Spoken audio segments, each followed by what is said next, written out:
gotta find the YouTube link. What's going on, everybody? It's your boy PTK Blam back in the building with another episode of the Shop Podcast. How is everybody feeling this Saturday evening, man? We are back with another phenomenal show, another phenomenal guest. I know you guys looking at the roster. We're one man short here, but Fuzz will fall in here very soon. Shout out to FSP. They got a great show going over there. Shout out to King David over there hanging out at FSP. So if you guys watching over there, come hang out with us once that show is over here at the Shop Podcast. We got a great show lined up, great topics, great guests as usual, man. Shout out to everybody hanging out, watching live in the chat. Appreciate you guys. Consistent support. So let's dive right in here, man. Let's get to the guest of the hour. Now, she's a returning guest, but one of the most well-respected, or in my opinion, one of the most well-respected gamers that I've run across on Twitter. Very intelligent, very well-spoken, a true gamer, owns everything, buys everything, plays everywhere. So you can check the receipts, I promise. It's on Twitter. All her information is in the description below. So shout out to GWG, by the way. Grown Woman Gaming. Shout out to all the ladies over there. But we got Miss Delilah HD in the house. How you doing? Thank you for having me on. I'm feeling great. Excited to talk about these topics. It's been an eventful last couple of weeks, so let's get into it. Let's get into it, man. Once again, shout out to you. Shout out to the Grown Women Gamers. I know some of them will probably fall in here a little bit later on. Show some love in the chat. We always support. Yeah, they always do. So we OGs from day one. Delilah been supporting the Shop Podcast from day one. Once again, you go back and check the videos, always in the comments. So appreciate everybody watching live right now. If you're coming from another podcast, welcome. Kick your feet up. Take your shoes off, man. We're hanging out, talking some games here. Let's go ahead and throw this over to you, Pong. How you feeling, Pong Harvey? How you been this week, brother? Ooh-wee, what a busy week it was. Man, I feel like I keep saying that, but it's like that's how this year has started, right? 2022 has just been off the charts with everything, whether it's real life, whether it's gaming news, it does not matter. It's been go. So great week this week. PTK, I'm glad to be here. Didn't get to talk about the Bungie stuff early on, so I'm kind of wrapping up the end of the week here, finishing out, being able to kind of wrap my head around that one. So this is going to be a fantastic show. Awesome to have Delilah here again. Awesome to hear you. I love your opinions. Love your talk. So let's get down to business, PTK. I got about 20 hours in on Dying Light 2. So that's what we're doing this week. Okay. Yeah. Me and Steele and a little bit of Mav, although he got a headache the other night, the opening night. But Steele and I rocked out all day yesterday on Dying Light 2. Fantastic. Shout out to Steele Rain. Yeah, shout out to Steel, and then we rocked out a 4-hour show this morning. So that's how we do it. So, that's how you do it. Grinding on. I had a lot of Steel. Nice. Gotta get it in. Oh yeah. We got to pause on after that. We can't keep. But anyway, shout out to Steel Rain, man. He was actually on the show very recently. Go check that out, man. Go back in the archives here at the Shop Podcast. Check that out. Shout out to Steel. Shout out to Retro Nerd, Sharice in the chat. Everybody hanging out, man. Fall through. Let everybody know.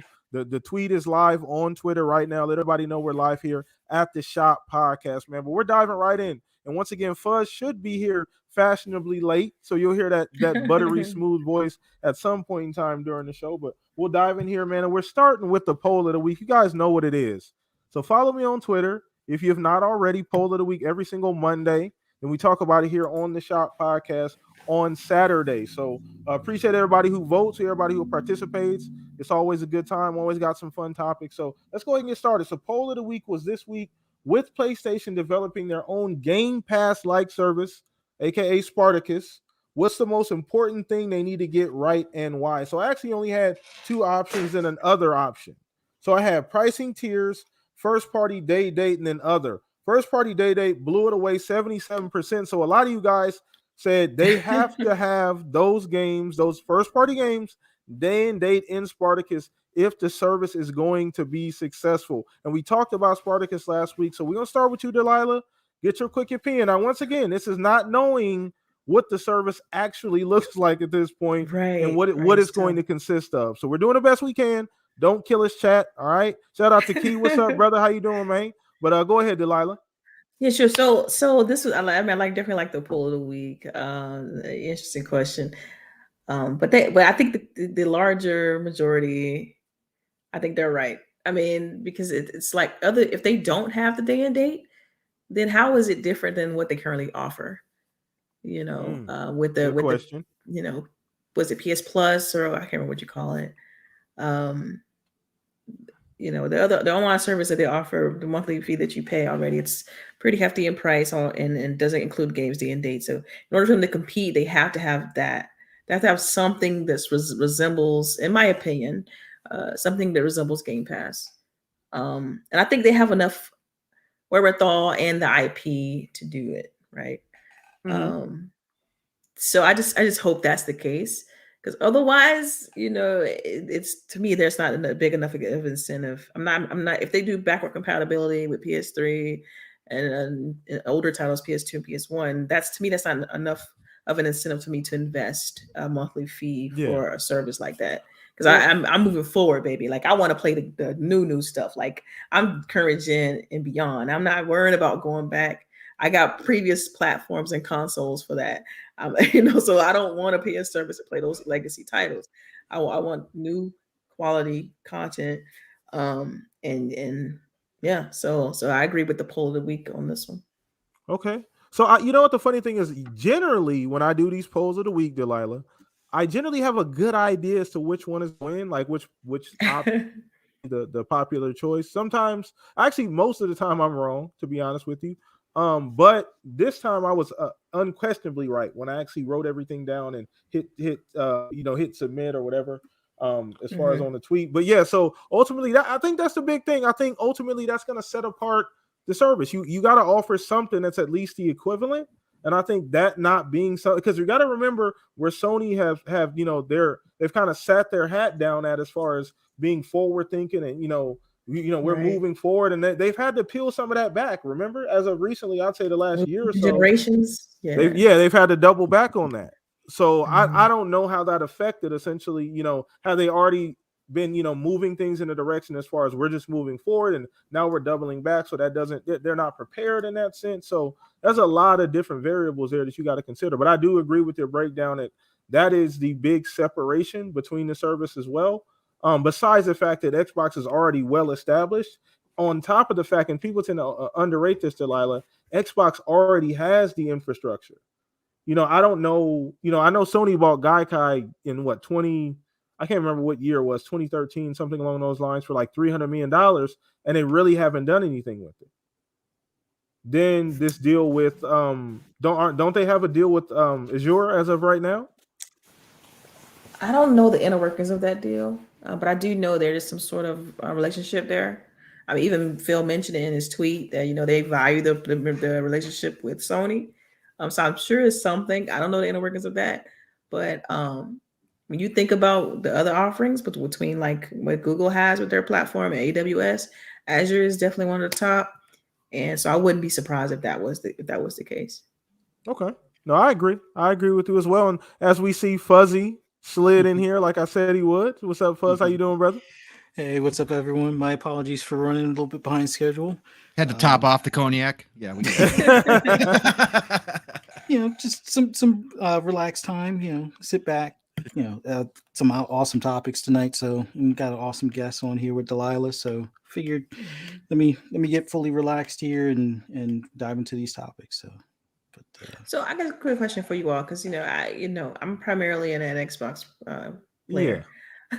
So with the PlayStation Plus, like, what do you get with that? Is it just like games with gold, where you get like a couple games per month, and then that's pretty much the gist of it? I mean, what is the deal with that platform? Yeah, it is pretty much like it's pretty much like games with gold, but for PS5 owners, it's got a little bit extra in it, where you have probably about 15 to 18 games, I think it is right now, that are PS4 classics, or like what would be their bangers or their top hits. Oh, so you can just download them and play them. Yeah, so you have those that you can access that they didn't give away yet in PS Plus, but they are like a accessible library of at least their top 10 or top 20 games. Oh yeah, I see it here. I just pulled it up. Okay, so it's $60 a year. I see. Okay, cool. Because I've been thinking about that. This is what, like I said, I primarily play on Xbox. I the games that are, now that Sony's been putting more of their games on PC, with your God of Wars and your Horizons. Like, I've been copying them on PC. So it's like my incentive to keep PlayStation Plus has been just, dwindling. I'll just say this. I'll put it that way. And ATL in the chat made a great point. That is the only way to get cloud saves as well. Correct. What? Correct. Yeah. I thought that was the case. I wasn't 100% sure on that, but I mean, I think you make a strong point. I think even with Xbox, like it just works, right? You don't necessarily have to even have a subscription service to have your cloud, your games and whatnot saved to the cloud. I just think the infrastructure is a little bit different there. Yeah, that's surprising.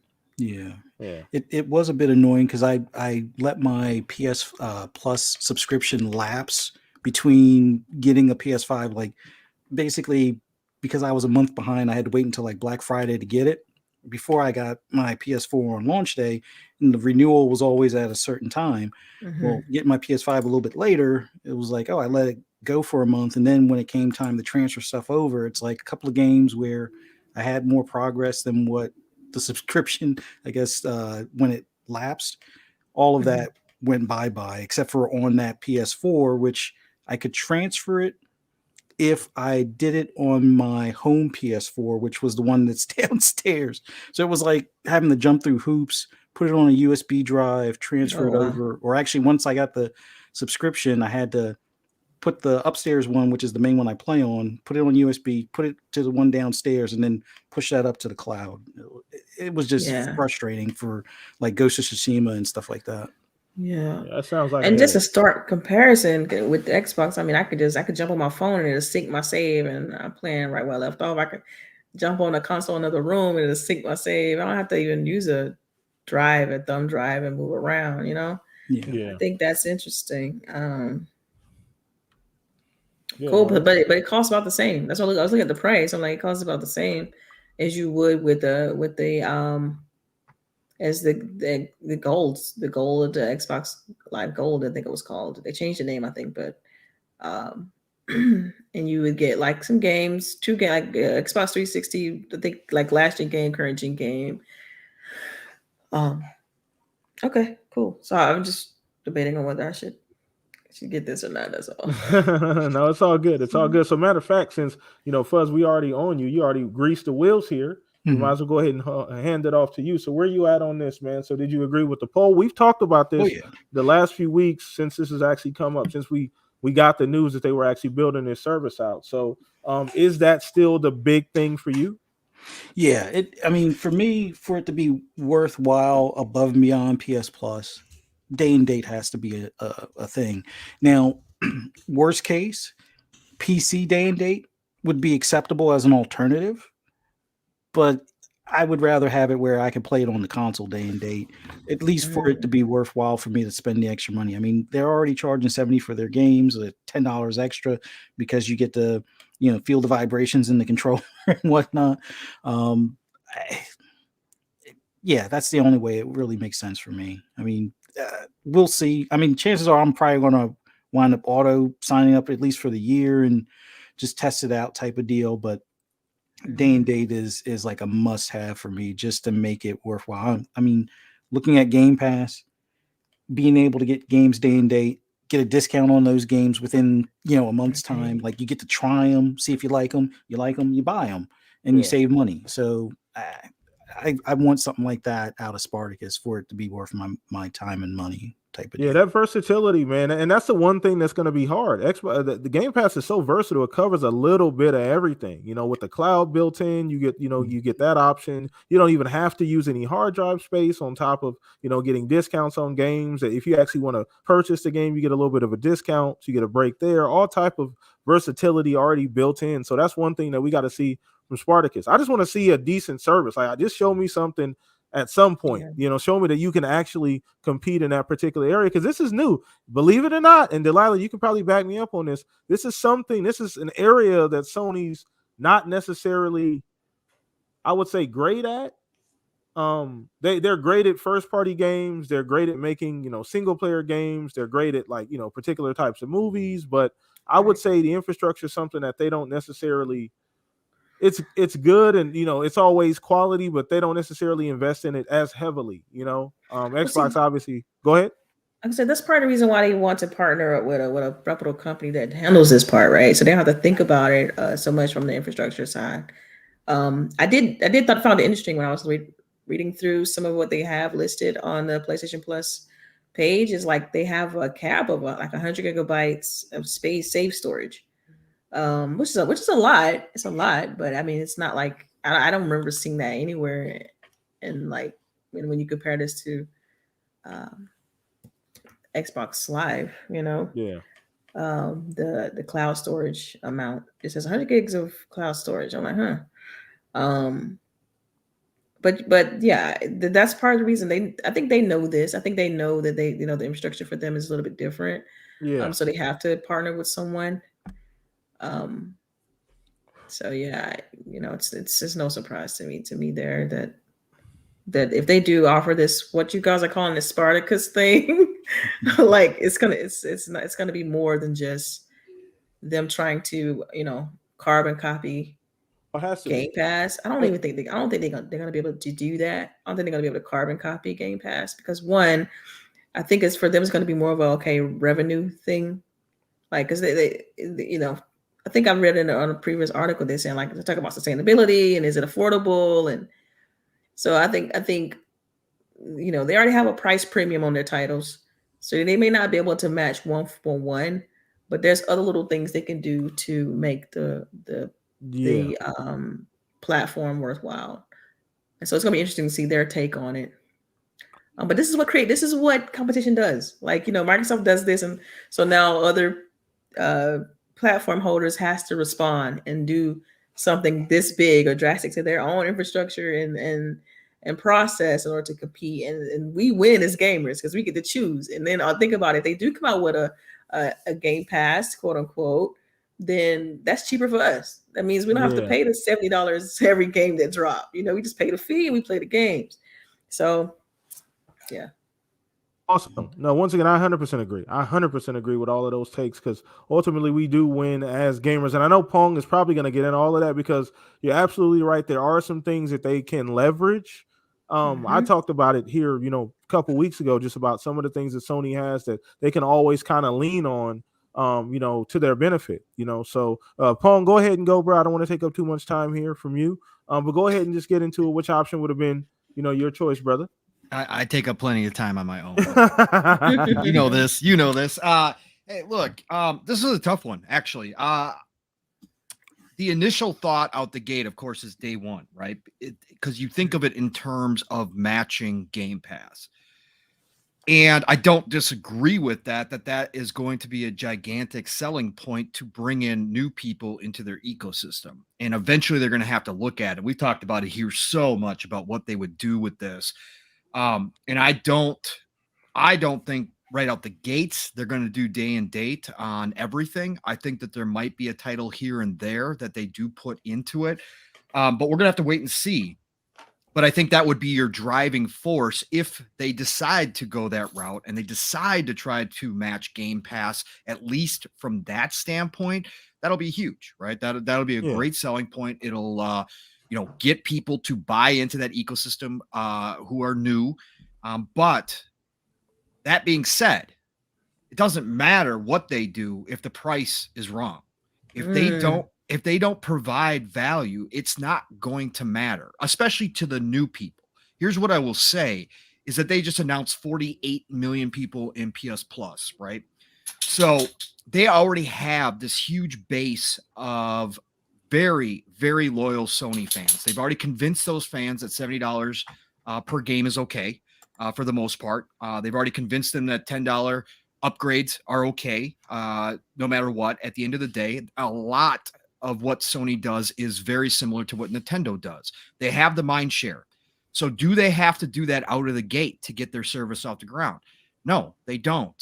But if they price it right, what they will do is convert a large portion of that 48 million on over into their new service, whatever it's called outside of Spartacus, the code name. And right there and then they are already on the same level as Xbox with Game Pass. Game Pass didn't have that advantage. They didn't have that built up goodwill. They didn't have that, mind share that was dominated by Sony last generation because of the the trip ups and everything that happened with Xbox. So therefore, that's one that Sony can play off of and say, look, we don't have to start right away by doing that. What we can do is focus on converting those 48 million at a high clip, let's say 80-90% conversion rate, bring them on into Spartacus, and we already have an attractive service for the third parties that we're going to obviously be offering deals to try to get some third-party software in their day and date. Guarantee you those deals are already on the table with Square Enix. So that kind of stuff can kind of fill in the blanks while they figure out exactly how deep they want to go on this service. And if they do truly want to try to compete with Game Pass 1-for-1, which we've all agreed they really can't do. But again, from the day and date standpoint, I don't think they do it out the gates. So therefore, price becomes the most important because you have to give value. And if you're not offering day and date, but you're offering a big back catalog of games and you're offering some really great big third-party titles, and you're able to drop a Destiny 2 in there with all the DLC, and you're able to drop some of your, God of Wars and your Horizons in there for people like you have in PS Plus right now, that might be good enough, but the price has got to be right.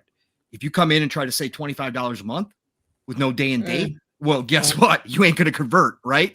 There's going to be a lot of people questioning whether that's worth it for them, right? But if they come in and they say, hey, we're, it's kind of a rebrand, but we're going to do all this extra stuff for you. We just want you to move on over, join the service. We're going to start out at an initial rate of $10 per month, and they match the low version of Game Pass. I'm not saying Sony's going to do that, but let's say they do that. A lot of people are going to say, you know what? Yeah, let's do it. Why not? I'm already paying basically that for PS Plus and PS Now right now, so let's do it. Let's get this done. And I think then, like I said, all of a sudden, what was a brand new service, and it's brand new for Sony, right? They're rebranding, kind of combining everything together. It's a brand new kind of trial period for them to try to get this up and running with a big conversion rate.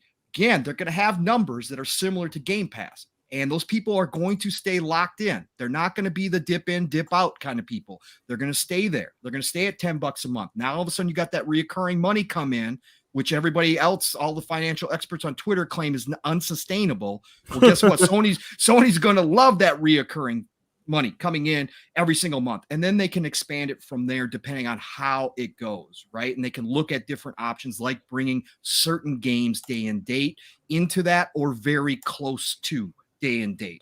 Again, you just don't want to find yourself in a situation where you throw everything in the kitchen sink at it and you overprice it and it stumbles out the gates. And all of a sudden people got that kind of bad taste in their mouth. Like, oh man, you guys are really going to try to charge me $25 a month on this? Really? You really were? You don't want that you don't want that around, because that's what happened to PS Now, right? That's why PS Now has failed.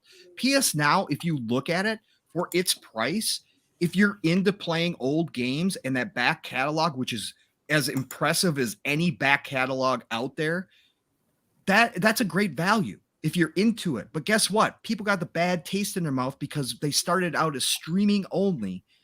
And the streaming at the time when they started, because remember, PS Now's been out longer than Game Pass.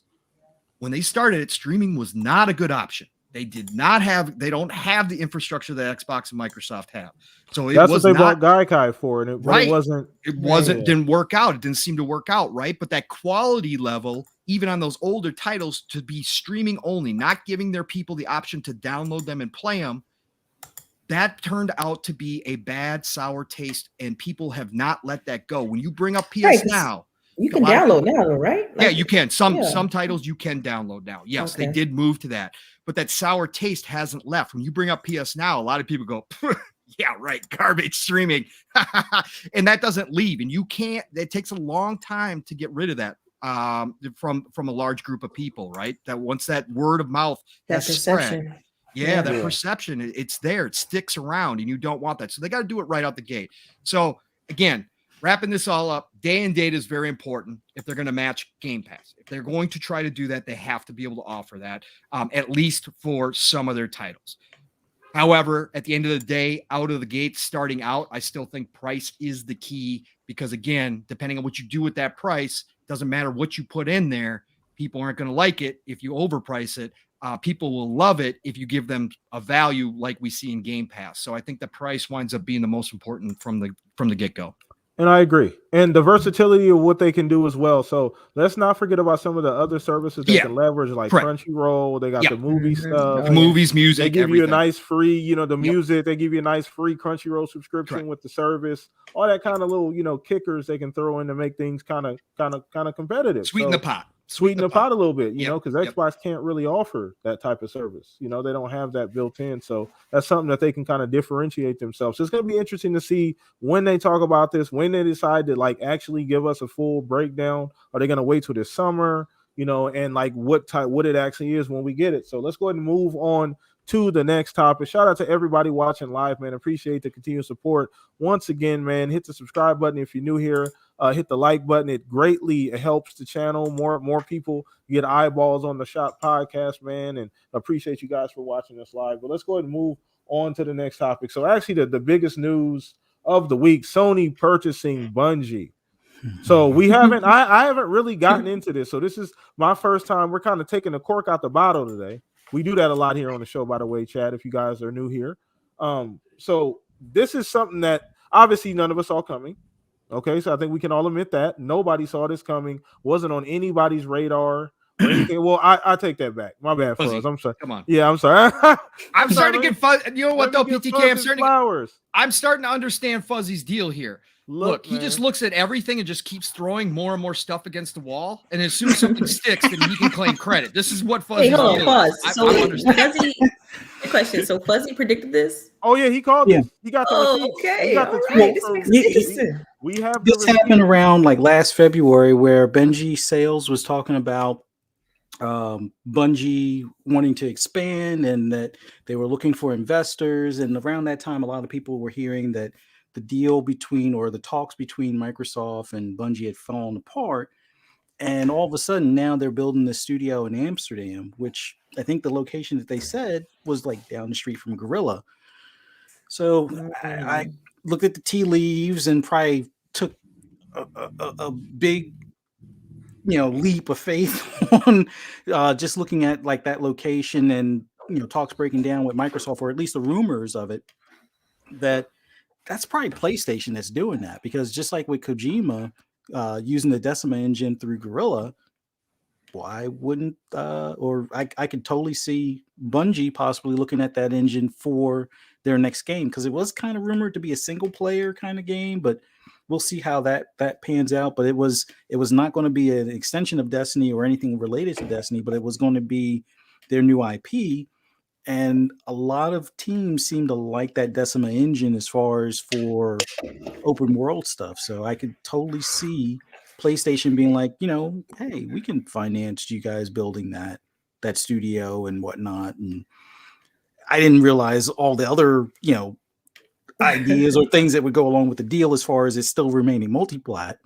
But on Sony's end of things, look at it this way, where if you can imagine like a movie or TV series of the Destiny IP, Sony are the ones that would probably be, and it's not a knock or slight at Microsoft in any way, because they're just kind of getting into that space, but Sony's already been doing stuff with their IPs as far as like, The Last of Us and Uncharted. So I could totally see them seeing the potential in making a Destiny TV show or movie, something that, it may not reach Star Wars level, but I could totally see it outperforming what Witcher has done on Netflix type of deal.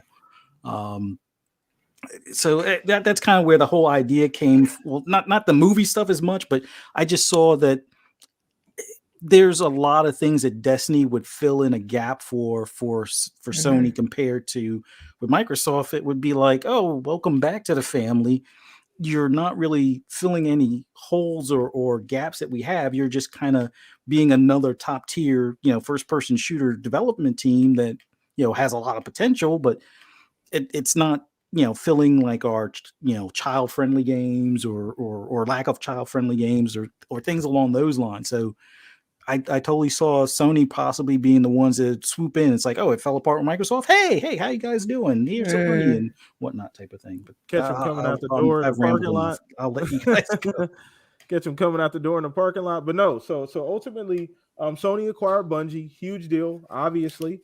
A lot of people looked at this as possibly a response to the Activision Blizzard deal. Obviously, this is prior to us getting the news that this deal's been in works for the last 7-8 months. I mean, generally, that's how these things work, right? Like most of us are kind of aware that these deals aren't just, they send an email and then, 2 days later, everybody's having mimosas and signing a contract. How things go. So these things are, long, monotonous, long drawn out processes. So it's been in the work for a while. So it really wasn't a response, but I think this is a signal.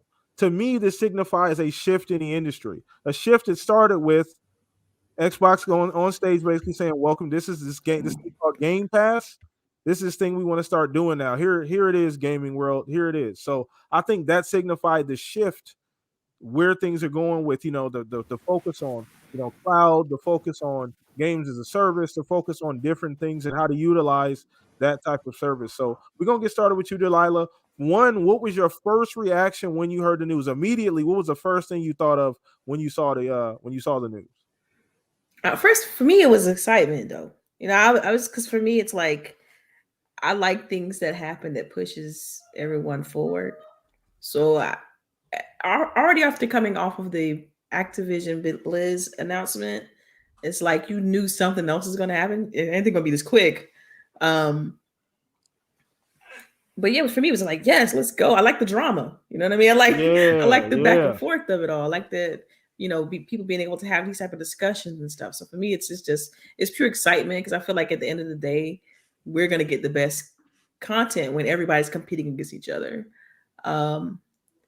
My initial gut reaction was like, "Yo, not Bungie, like not the people who created Halo." And this is an Xbox blasphemous, fan. Right? But the more I start thinking about it, it starts to make sense to me. It's like, okay, this Sony needs a multiplayer gas game, right? And who's better than Bungie, right?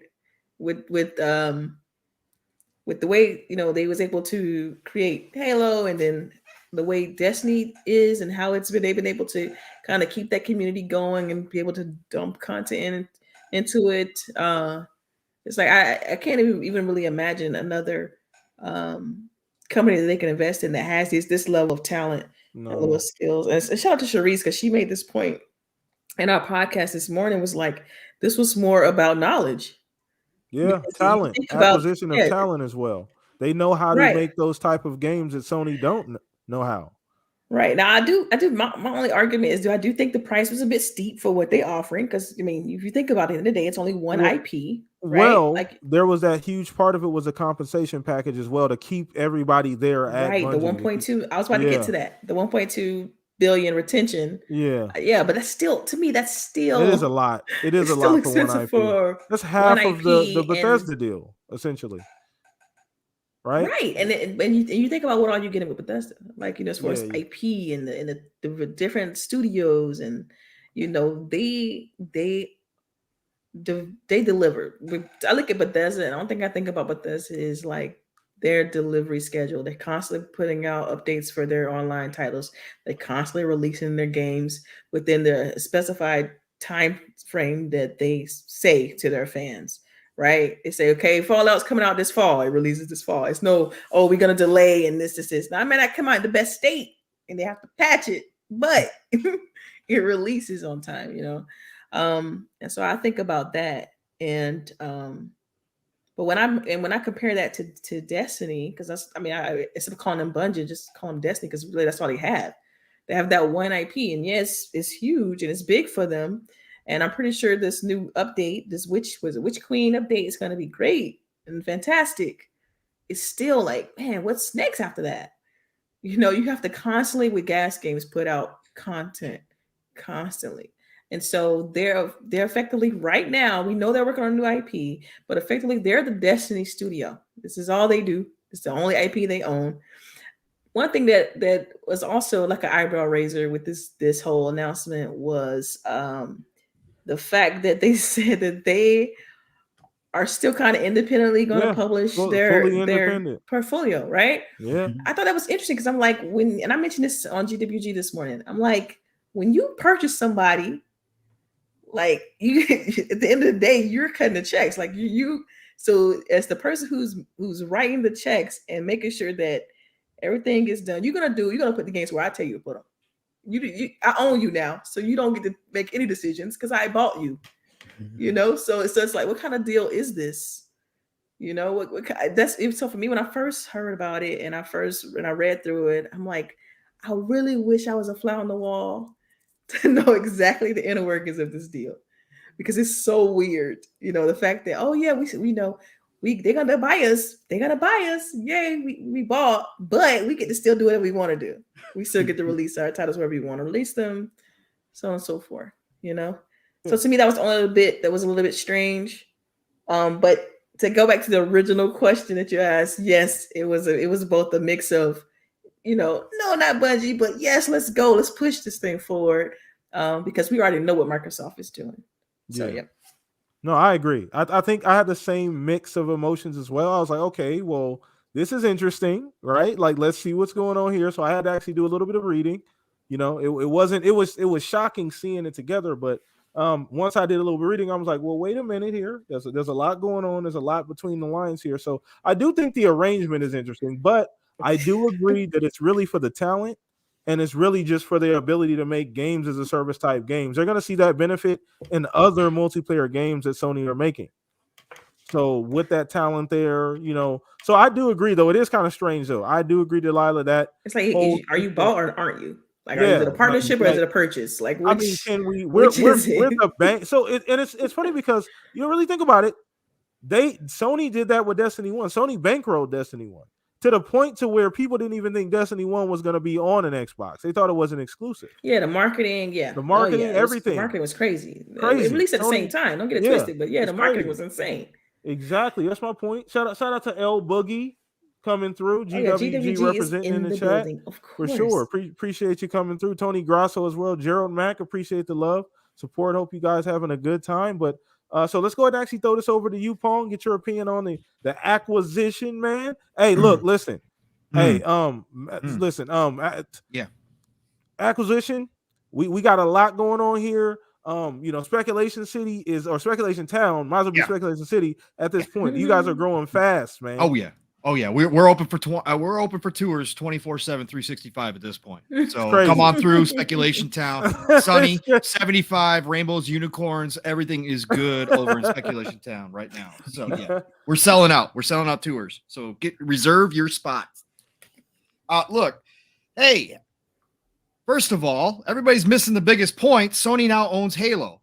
Come on. That's like the biggest news coming out of this deal, and everybody just skips over it like it's no big deal. My bad. I'm sorry. Look, Master Chief Collection coming to PS5 soon. Somebody's going to believe you, by the way. Oh, yeah. Somebody's going to go ahead like, I knew it. I knew it. Look at these bots. Man, that was the craziest part. Like, yeah. When I first saw the news, my first thought was, wow, great move. Love the move. And I was really excited. I was thinking about if my car was going to have problems again that day, and I was going to call into work, just like the Activision Blizzard. Oh, here we go. But I didn't. I had to get into work. I had to be rolling the dice, man. Yeah. So I can't do that too much. So, but no, after that, the craziest thing was seeing the instantaneous response from all of these gamers, quote unquote, that are in Twitter, actually following gaming news, that actually believe that Halo was owned by Sony. I was like, what? I did not believe that when I saw that. I could not. I thought it may be like one, out of touch person, right, coming in and saying, no. I was like seeing like a lot of people talking about this, posted MCC screenshot. I'm like, you guys are nuts. Okay. You guys really got to start paying first. Like, is it trolling? Like trolling? Like, what is this? I don't think it was, though. There were some serious people. Anyways, beyond that, again, like I said, my initial response was like, what a great deal. This is a win-win, even at that amount. So let's first of all talk about the amount, because that's been a big talking point about this. $3.6 billion. 2.4 up front, 1.2 for retention, right? Okay. Did they pay a premium? Absolutely. They paid a premium. Guess what, folks? As acquisition season continues, as consolidation continues to happen, these prices are going to continue to grow. Okay, this is a seller's market right now. Okay, that there's no other way to put it. There is a bunch of big sharks looking to feed right now, and all the little fish know it, and they're not going to give themselves up unless the offer is good. Okay, that's how this is going to roll. And as more get gobbled up, the higher that price is going to go. We just saw Zigna get Take-Two bought Zigna for $12 billion for a mobile publishing piece. Yeah, right? But it's mobile. That's different. Yeah, that is different because different thing. It is a whole different, but still 12 billion on Zigna is a big number, right? That's 5 billion more than ZeniMax, right? And when you talk ZeniMax, yes, you're not talking about consistent games. You're not talking about a ton of monetization. You're not talking about that, but you're also talking about some of the biggest IPs in gaming. You're also talking about a whole lot of tech on top of a whole lot of talent, right? So that is still pretty big to talk about. Yeah. But I agree. I'm just saying that overall, the numbers are going to continue to grow here. This is not something that's going to be the abnormal. So just so I'm clear, are you saying that? Because to me, I feel like Bungie was expensive, right? It was. Are you saying that? Right? I mean, but I'm saying, are you saying that price was a fair price? Then is that what you're alluding to? It's like, yeah, okay, it's 3.6 billion, but it's kind of fair because of it's a seller's market. Yeah. It's a premium. It's a going price. They paid up and beyond. So that's why I say they did pay a premium for them. But when you look at the overall picture, when we're all done with this consolidation, we'll look back at Bungie and probably back at that and say, that wasn't too bad for what they got. Okay. Yeah, I look at it different because it's like, I also look at the Destiny 2. Like right now, of course we know they're working on another IP. Yeah. But it's like, I look at the Destiny 2 output, right? And how many players and revenue they can possibly bring in a year. It's not going to touch that 3.6 billion. No matter how many ways you slice it. They're going to have to do something, remarkable, in order to even hit but that. that's where the talent comes in at. Yes. That's where the talent translates to other. But you know how long it takes, though? It takes time to build out these games. It had the talent. You know what I mean? So it's like, unless they're on this cadence, unless they're on a content cadence where they constantly putting out something every other month, then they can recoup we got. So I know we're gonna make sure you finish here, Pong. I'm so sorry. Oh yeah, don't worry about it. No. One thing you got to understand too is that you got to understand there's pressure created from Xbox's moves in the market. Those waves are ripple effects. And so the fact that they went out and got ZeniMax, once again, I called it last week. It's called fortifying the moat right around the castle. So essentially, from those moves that Xbox made, you see the direction that things are going in. You see Sony had this deal already. They were already sitting down at the table talking about this thing 7-8 months ago. So, they see where the trend is going in the industry. So you want to go out and get that talent. I mean, you might as well spend the money now. It's not like the Bungie's getting any cheaper if you wait. You got a great relationship. You think their value going up? And see, I look at it different because you look at their numbers; they've been on a decline. True. You mean from a engagement standpoint? From an engagement, Destiny 2 player standpoint, all of that. Steam it's been on a decline, right? They've kind of plateaued, and that happens though. That's not new to Destiny. Destiny 1 went through that same trend where it flatlined for a while between major content releases. So they've always had that issue. I don't know if them partnering with Sony fixes that problem. Even at their peak, this is what I'm saying. Even at their peak, they're not touching $1 billion. You get what I'm saying? Like it's like, okay, it's gonna take them 15 years to recoup. Yeah, no, they do. At this pace. Yeah, correct. Because their revenue is about 200 to 300 million per year. That's what I'm saying. So, right. And I totally understand where you're coming from. Big picture, this is a long-term play. This isn't just about instant returns each from month to month. Yes, it's going to help them there in certain ways because, again, they'll be able to offer Destiny 2 plus whatever bonuses they want to give. If they want to give away the DLC into Spartacus, it's going to make that service attractive for those people that are still playing Destiny, right? And they're still right around between 800 and 900,000 concurrent players at times, right? At peak performance, which after all these years is very impressive. And we'll see what happens after the Witch Queen launches. But let's say that Sony had sat on this deal. And let's say that Bungie comes out with their new game. I believe it's codename Matter. I think that's the name of it. Yeah, let's say it Matter. comes out and it's as big as Destiny 2 at its peak, right? Now, what are you going to pay for them, right? That's where it is. Also, it's not. See, Yeah, I'm sorry. I keep interrupting no, your segment. I'm so sorry, but it don't just worry. triggers me It's a sometimes. conversation. It's like I get where you're coming from. I look at like you now have other games just competing in that space. Mhm. You know, like Embark Studios, and they have a game coming out called Arc Raiders. They showed it at the Game Awards this past December.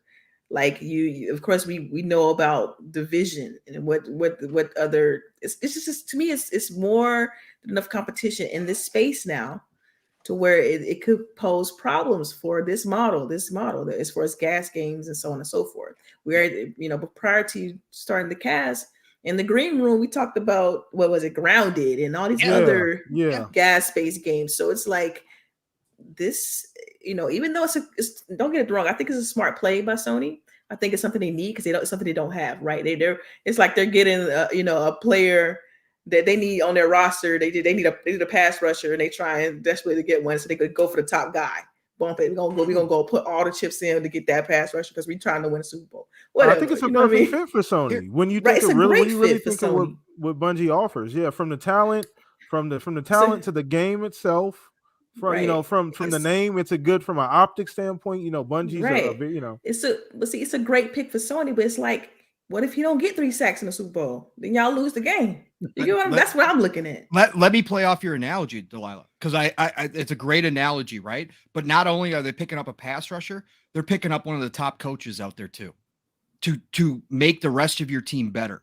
Because Sony is looking long term. They just announced 10 games as a service by 2026.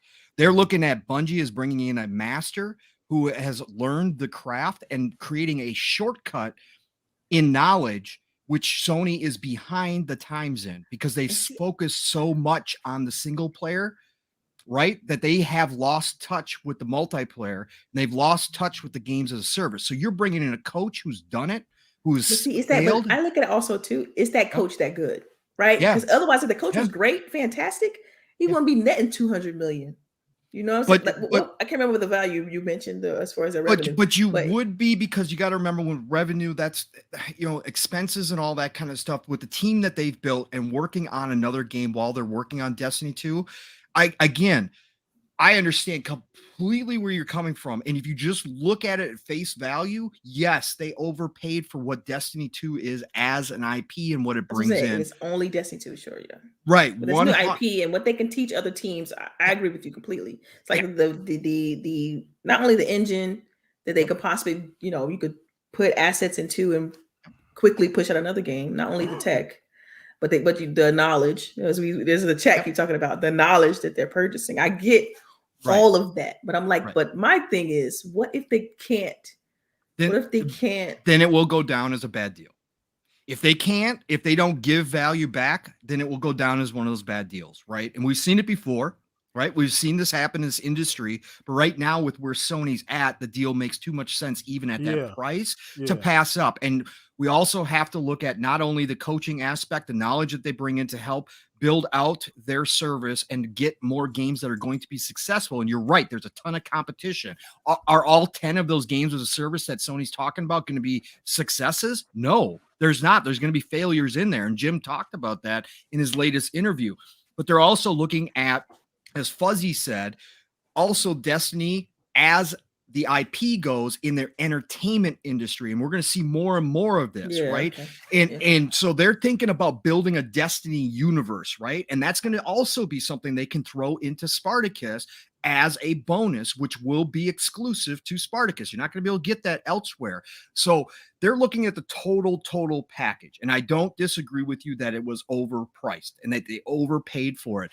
It's just that talent and what these IPs now mean and what an IP like Destiny could bring to entertainment as content as a whole is more valuable than it used to be. And with you got somebody like Sony who has in-house studios for TV and movie, and that's an easy transition and puts them in a great spot to use that IP, right? There's more value to a company like that than to Xbox, who we now know they were approached first by Bungie asked for less, and Xbox said no, probably because right now Xbox is not set up internally to expand that IP out in the way that Sony is. So right? I got a quick question for you Yep. though. What's Yep. when you think about Destiny 2, what's the most recognizable character in Destiny 2? Correct. I don't disagree with you, but you still have the lore, right? And you can build something off of it. And like what Xbox is doing with Halo right now, it's not going to be canon. You can do that easily with a ton of Destiny stuff. You don't have to make it canon. Right now, a lot of people who play Destiny all the time, and again, I played Destiny 1 a lot. Destiny 2, I fell off and said, nah, I'm not about this, right? So, but coming from the outside looking in and just seeing what people say from the Destiny community, it can be very complex and convoluted. And some people don't even like it, right? I'm a big Destiny fan, so I'm all into that. You can definitely build a very viable TV show and or movie off of that universe for sure. Yes, because there's so much lore there, whether, again, when you have that much lore built already, whether it makes sense or not, you can pick apart that lore and take the pieces that you really like as far as a TV or a movie goes, and you can pull that out and then use that, right? So that's another big piece of this that Sony is going to use. And again, I understand completely upfront, face value. Yeah, no, it was overvalued. They overpaid. Definitely agree with you 100%. I just think this is the long-term play for Sony. Sony is justifying this by what they think that this Bungie deal will do for them in a lot of different areas, not just that one IP, not even just that one IP and their new IP, but what that is going to mean internally for them, for the rest of their studios, for their long-term game plan of entering this kind of new phase of the industry that Xbox has been trailblazing this entire time, right? And now they've got to figure out how to catch up. And they rested on their laurels. They played to the single player, over the shoulder, action adventure, third person, narrative driven story, sad dad games, right? Sony they played template, that out. basically. PlayStation template. Right. They played that out, right? And they've done it well, and they're not going to go away from that. They're still going to lean heavily on what they are masters at. Now they're bringing in a what they probably consider a master that has proven themselves with Destiny to know how to make this work. And they're going to try to lean on them to bring everything else up to speed. And I think that's really where the value starts to show. Again, if it fails, Delilah, yeah, we'll look back on it and say, God, man, they wasted that time with Bungie, right? They wasted all that money with Bungie. Absolutely. It'll go down as a bad deal. But if it works, and some of their like studios, geniuses. If it works, they'll go like geniuses. Right, yeah, correct. Yeah, They'll come out golden on this side of things. So that's where I'm at. No, and I think just from the I think it's a great fit. Like when I saw it, I'm like, that makes sense. I didn't even have to think 10 seconds about it to know that that makes sense on multiple different levels from PlayStation's business model. They absolutely needed something. They needed to have something like Destiny 2 in their back pocket. You cannot debut a service like Spartacus without something like that as kind of like a carrot on a stick. Because, I mean, what else do they have at that point? I mean, you can't, there's nothing multiplayer that's going to continue. People are going to continue to come into the service that Sony can just roll out there and say, hey, this is what we got. They don't really have that kind of leverage in that space. You had to get something like Destiny on board, and it makes sense. And like all of the, the aspects Pong talked about as well, those make sense from the movies to the TV shows, from merchandising, all of that other stuff. Go ahead. I agree with you there as far as like being able to do the merchandising in the movies because it's Sony, right? They have that is their resource. But there's other companies that have done movies and stuff like as well. I mean, we're about to witness Halo TV show. I mean, I think he mentioned that in the chat. Yeah. But I did this deal because how do I put this? Did this deal to you all feel reactionary? Because to me, it felt even though we know these deals take time. I'm not saying that these deals don't take time. We'll let Fuzz answer that first. Since it's his turn anyway. Yeah. Go ahead, Fuzz. To me, it felt reactionary because I think there was a bit of reactionary push to get this done when they got it done. Right.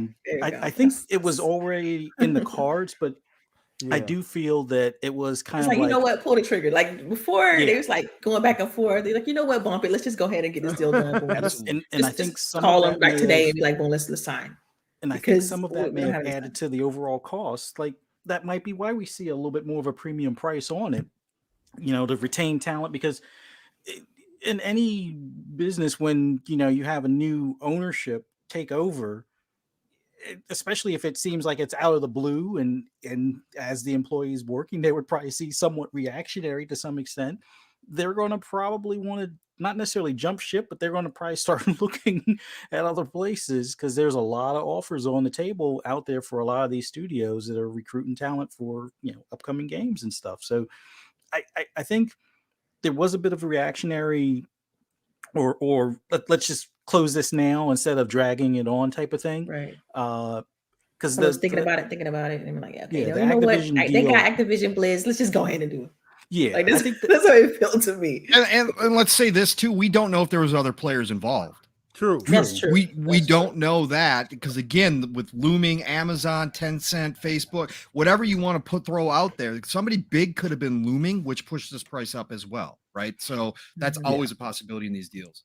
Well, I look at Amazon as that weird kid right now that's on the side of the fence, just kind of watching and observing things. Because we all saw what happened when Microsoft went and picked up ZeniMax. $7.5 billion. Google was like, I'm out.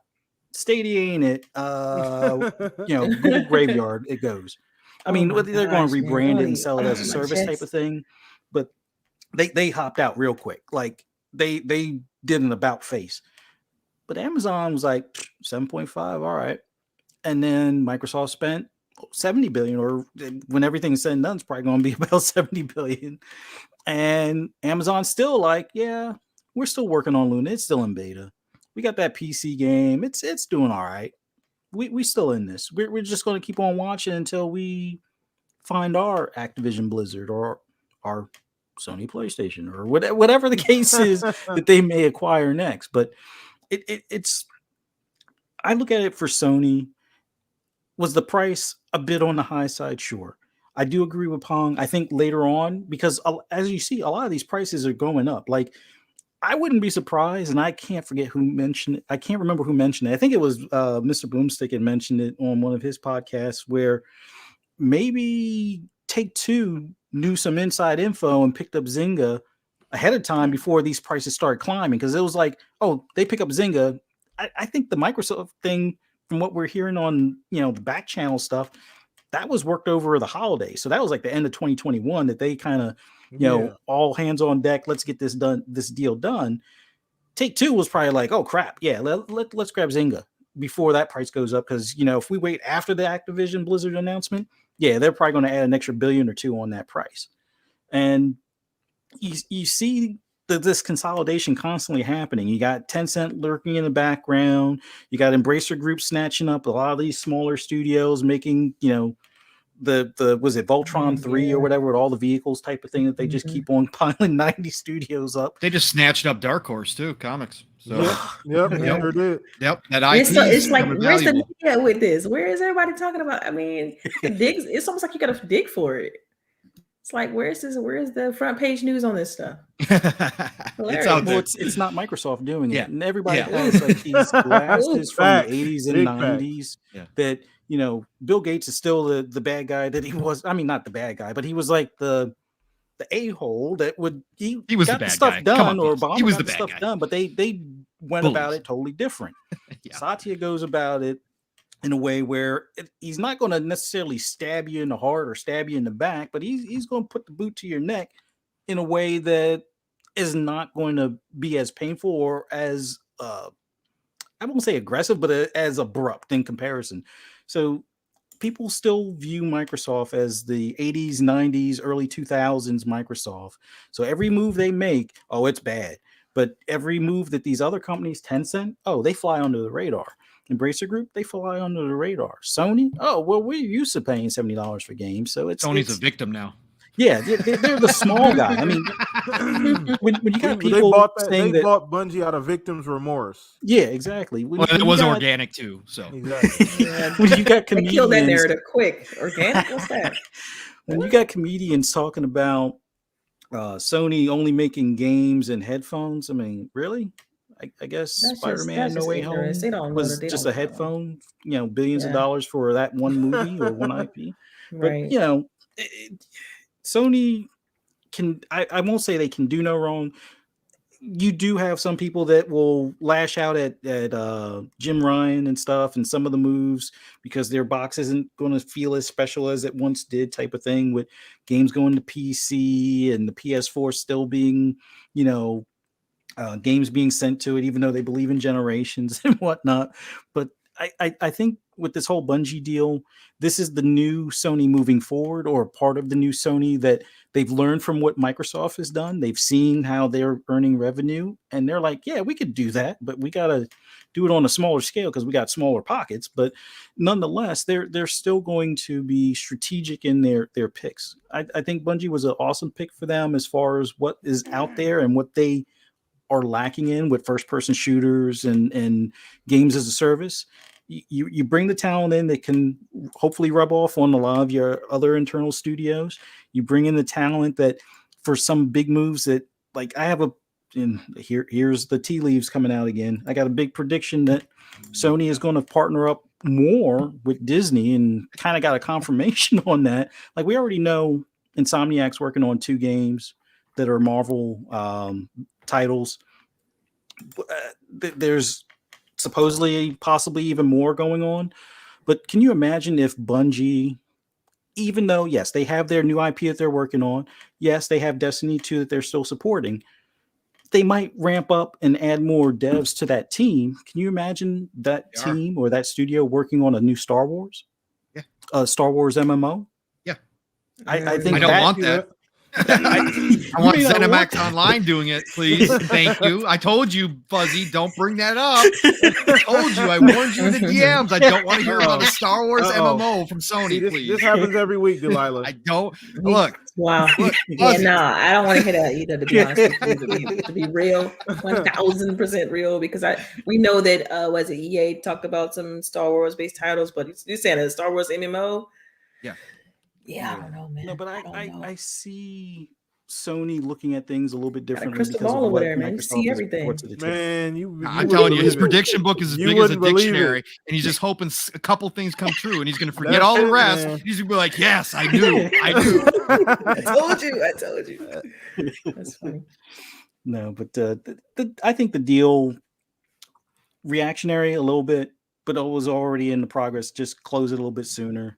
I think, while the price may seem high, I think we'll look back at it, like Pong said, later. It'll be well worth that price, because a lot of these people are going up in price. And Take-Two is one of those that I thought was kind of on the acquisition block as well. And, what better way to raise your stock price than to announce GTA 6?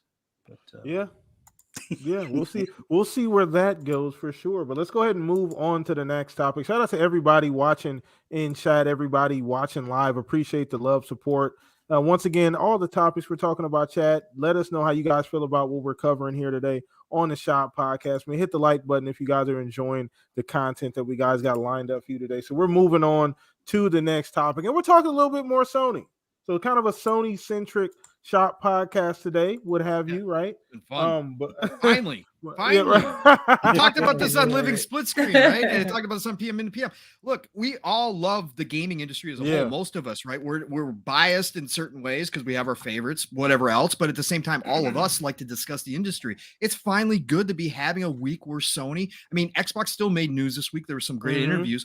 But man, finally good. Sony's making some moves that we can talk about and celebrate and say, hey, this is good. Sony has a move talking about their exclusivity deals every other month. Come on. Oh, yeah. But that gets old, and we don't talk about that really. Yeah, we don't really cover that all the time. They have been quiet. Yeah, when you think about it in comparison to the type of waves that Xbox has made, that there's been like a whisper out of Sony in comparison, to be honest with you. But let's go ahead. We're talking about Gran Turismo 7, the state of play that took place this week. I believe it was Thursday. Correct me if I'm wrong, chat, but I do believe it was Thursday. The state of play took place. So wanted to get everyone's quick opinion, one on the game itself, if you watched it, two just on, where it sits at. Now let's get this out the way right away. All right, chat, we're going to get this out the way. So please, we're not doing the Forza. I know it's natural to just go ahead and make that comparison to Horizon. That's not the comparison. I hope you guys realize that the comparison is motorsports, which we do not have a reference point at this point. So we're not doing the Forza Horizon 5 Gran Turismo comparison. We're not doing that. So go ahead, Delilah. I just had to put the disclaimer out there Thank that you we're not for going that the route. disclaimer. Exactly. No Thank problem. goodness I'm well versed in the difference between Motorsport and Horizon. But man, Horizon's gonna be excuse me, you got me messed up already. Motorsport's gonna be fire. So that's it. I mean, that's really all I gotta say. So what I saw from Gran Turismo, it looks good. I liked how they talked about a little bit about the weather effects, some of the features of the game. To me, I had issues with the sense of speed, but it's always hard to tell when you're streaming it. And also some of the quality when they were showing the races. But I've never, to be honest, I've never been a huge Gran Turismo fan. I was a little bit disappointed with Gran Turismo Sports, but so it's good to see a mainline Gran Turismo. So I'm excited about that.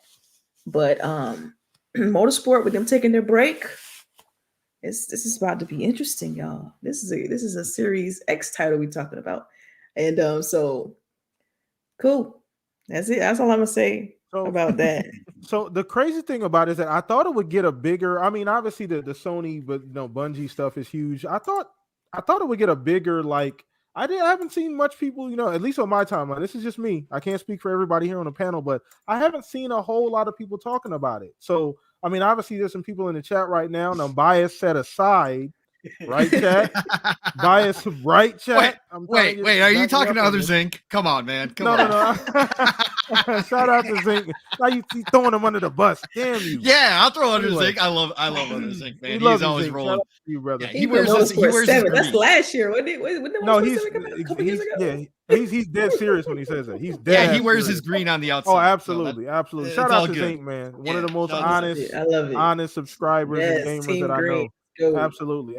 But no, ultimately, I haven't seen a ton of people following up. Like, you would think that a game is anticipated, because once again, the last one was okay, but it wasn't what the previous generation's version was. It didn't get that draw. It didn't have that support from the because it's a classic game. It's a classic franchise, but a lot of Sony fans want to see it return to its prominence, and it's not quite there. So I didn't really see the big fallout that I thought we were going to get from it. It's from the state of play. But once again, I mean, you guys will follow me up on this, but Delilah, I don't know if you were finished or. Well, no, I was just going to say one thing that this morning during our show, I know Boogie pointed out something that kind of sat with me too, was that I felt like the show was too long. It's like, wasn't it only a half an hour? It was like 40 minutes or so. Was it 40? Because of that music replay long. thing. Oh, okay. Yeah, they drag it out a little bit, and I'm like, for a racing game, you can't do that. And I couldn't help myself but think about just the feelings I felt when I saw. You said don't Forza, right? When they you're gonna do it. It's okay, Delilah. Just do it. It's all right. No, because hear me out. They showed the photorealistic scene with the mountains and the greenery, and then they panned over to the gameplay, and that was just sick. Like your mouth was like on the floor, because it's like, yo, this is what we've been wanting. This is a new generation. I want to see my eyes have to pop out my head. Like, I want to see the high fidelity, high quality. The reason I'm buying this box, you know what I mean? And so when I looked at Gran Turismo 7, I didn't get those same feels. I wasn't like on the edge of my seat, like, yo, this looks crazy. This is incredible. If you go back and look at the Forza Motorsport trailer they did when they were announcing that game, even then when they showed the ray tracing inside the cockpit area, when they were fixing on the cars or whatever, it's like, that's what I expected to see with Gran Turismo 7, and I didn't see it. So I'm already approaching that game with a little bit of disappointment. Okay, that's my take. All right, and I'm saving you for last, Fuzz. I know you over there. Thank you. Your goddamn fingernails off. I was gonna butt in if you were going him. I'd be like, look, he's gonna cover every nut and bolt. I am not following up Fuzzy, okay? Nope, absolutely not. We're going to you, Pong. We're saving Fuzz ass for last, for sure. No, but go ahead. Yeah. We love you, Fuzz. Go ahead, Pong. Yeah. Fuzz has already broken down this video about 100 times. He's got all the cut. He's looked at all the reflections and figured out which ones are real, which ones are not. Look, here's the deal with Gran Turismo 7. I have not I've not hid the fact that I was a Gran Turismo fan up until about 3. Okay, 2 was my peak. Okay, and then after that, I fell off. Right, and after that, it became Forza. And Forza is my game, both Motorsport and Horizon. I'm a car guy. I love cars. I love racing. I love all of it. I like the sim. I like the arcade. It doesn't matter to me. So I looked at Gran Turismo has been such on a downswing, a downturn lately over these past years that I was really down on Gran Turismo 7. And I was like, man, come on. Everything they showed up to this point, I was like, really?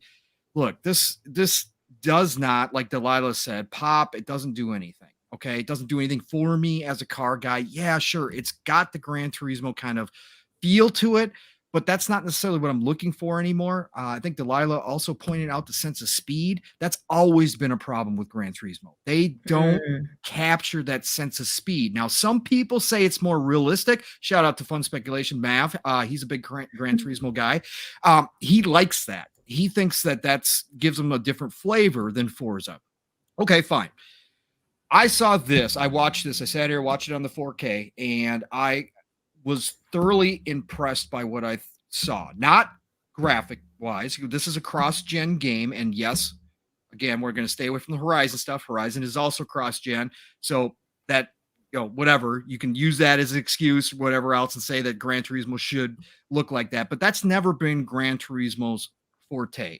Gran Turismo has never been about the environments. Okay. It's been about strictly you, your car, the road, the track. That's it. That period, point blank.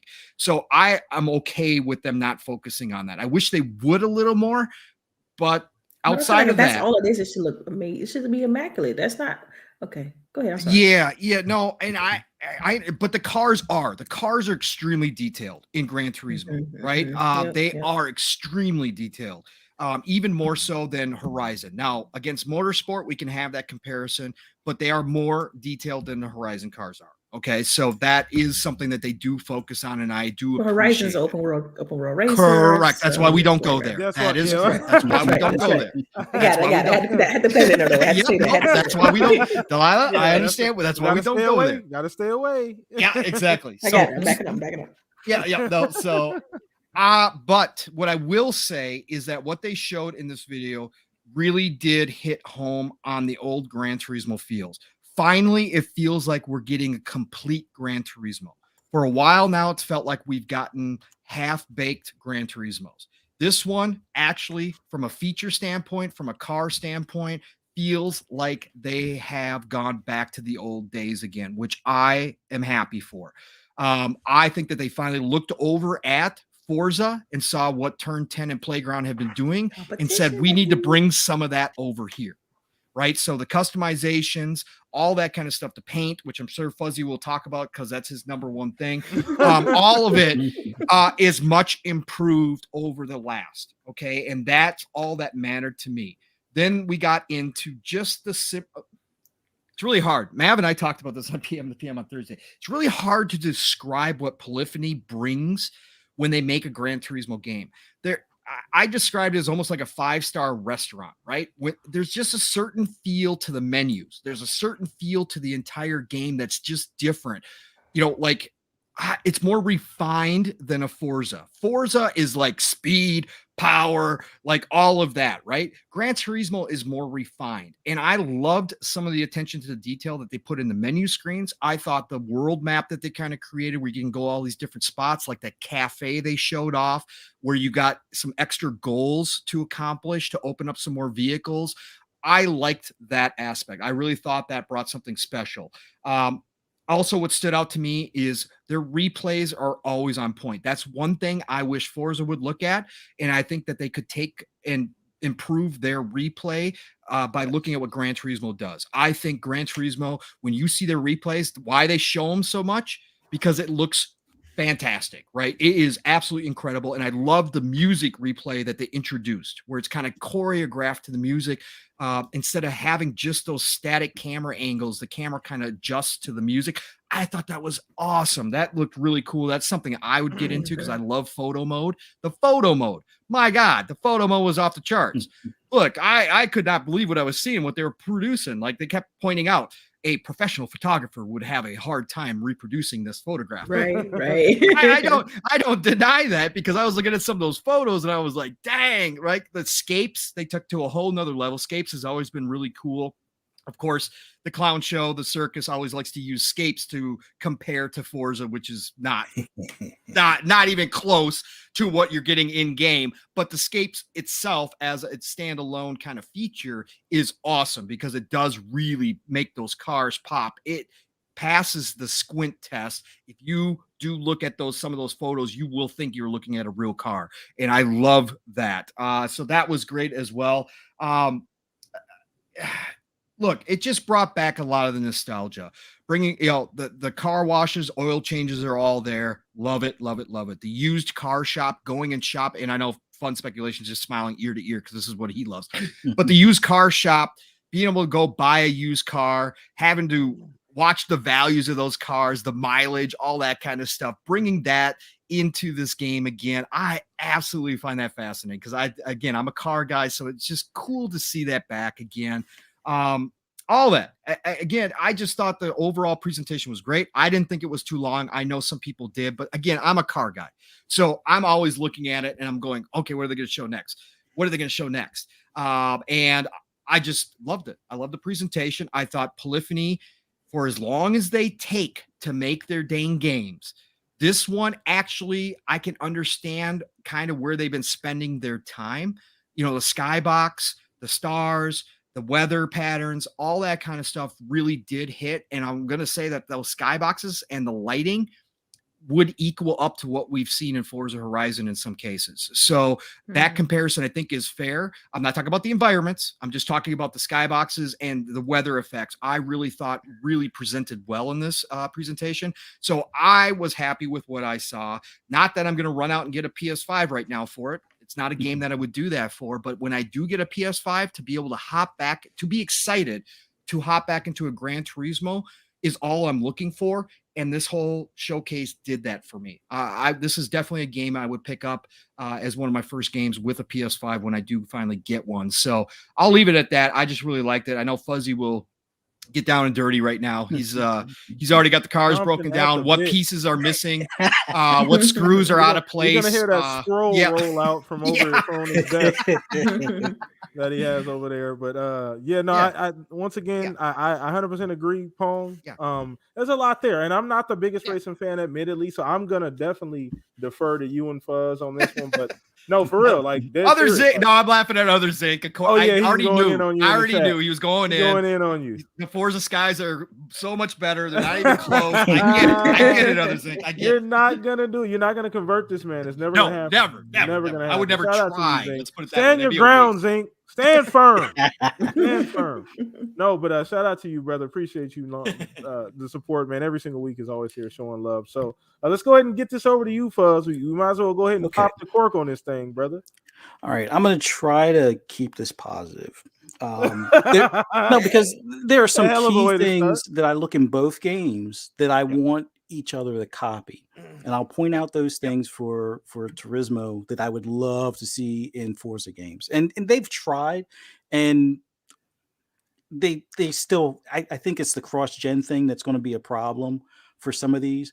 I know it's a cross-gen issue on some of the things I'm going to point out for the Gran Turismo 7, so that's why I wish they would do day and date on PC, because I would pick this up on PC instead of my PS5. But getting into the first thing, decals on windows.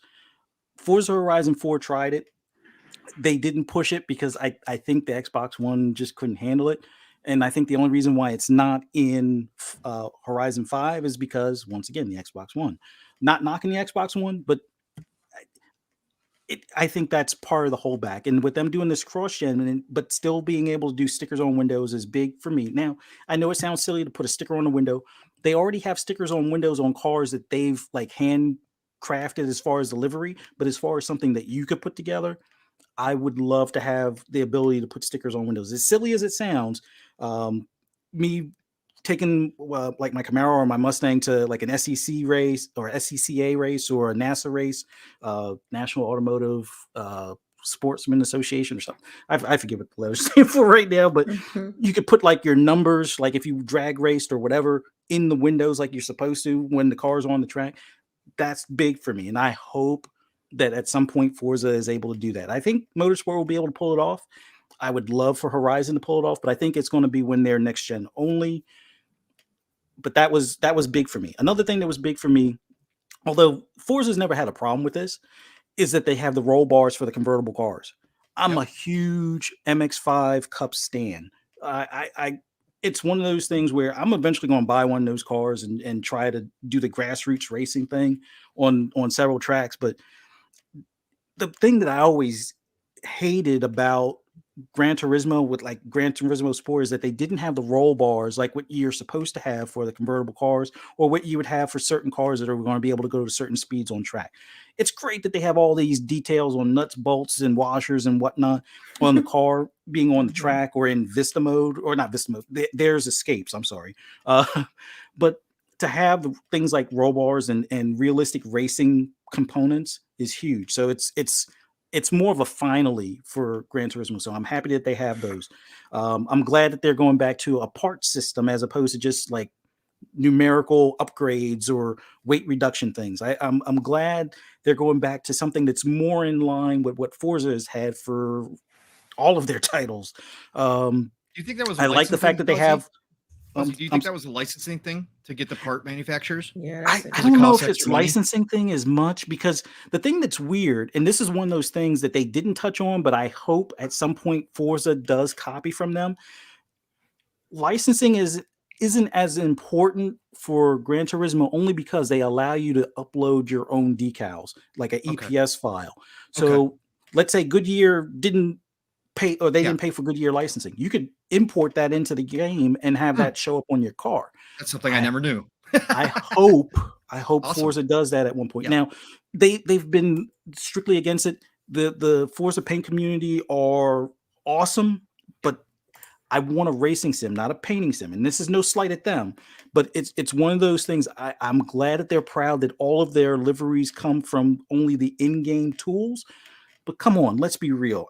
There's some things that I'm not going to sit up there 3, 4, 5 hours or 5 days making a paint scheme for a car that I've driven in real life or that I've seen in real life. So I hope that Forza changes its stance on that. But that's one of the positives for Gran Turismo that I hope makes it over there. The other one being the racing suits, although they didn't really go into much detail, but I'm assuming it's a carryover from GT7. You can paint the helmets, you can paint the racing suits, not paint them, but at least look like you have the patches and things like that you would see on like a real driving suit. That was big. Outside of that, the paint, the fact that they have the named paints. Now, it's not as much of an issue in Forza because you can go on Photoshop or any of these types of software where you can use like an eyedropper to get the exact paint chip code. So you can take a Ferrari paint, put it in that program, get the numbers and implement that into Forza and get the exact paint or extremely close, like within a flake of a detail type of thing. But the fact that they put the names of the paints helps, because me being a car guy, I know a lot of VW guys love repainting their VWs in Porsche paint. That's a common thing. Yes, the car cost them $5,000. They spent $15,000 on paint job. Don't ask questions, but that's a thing. So the fact that they have those name paints is huge.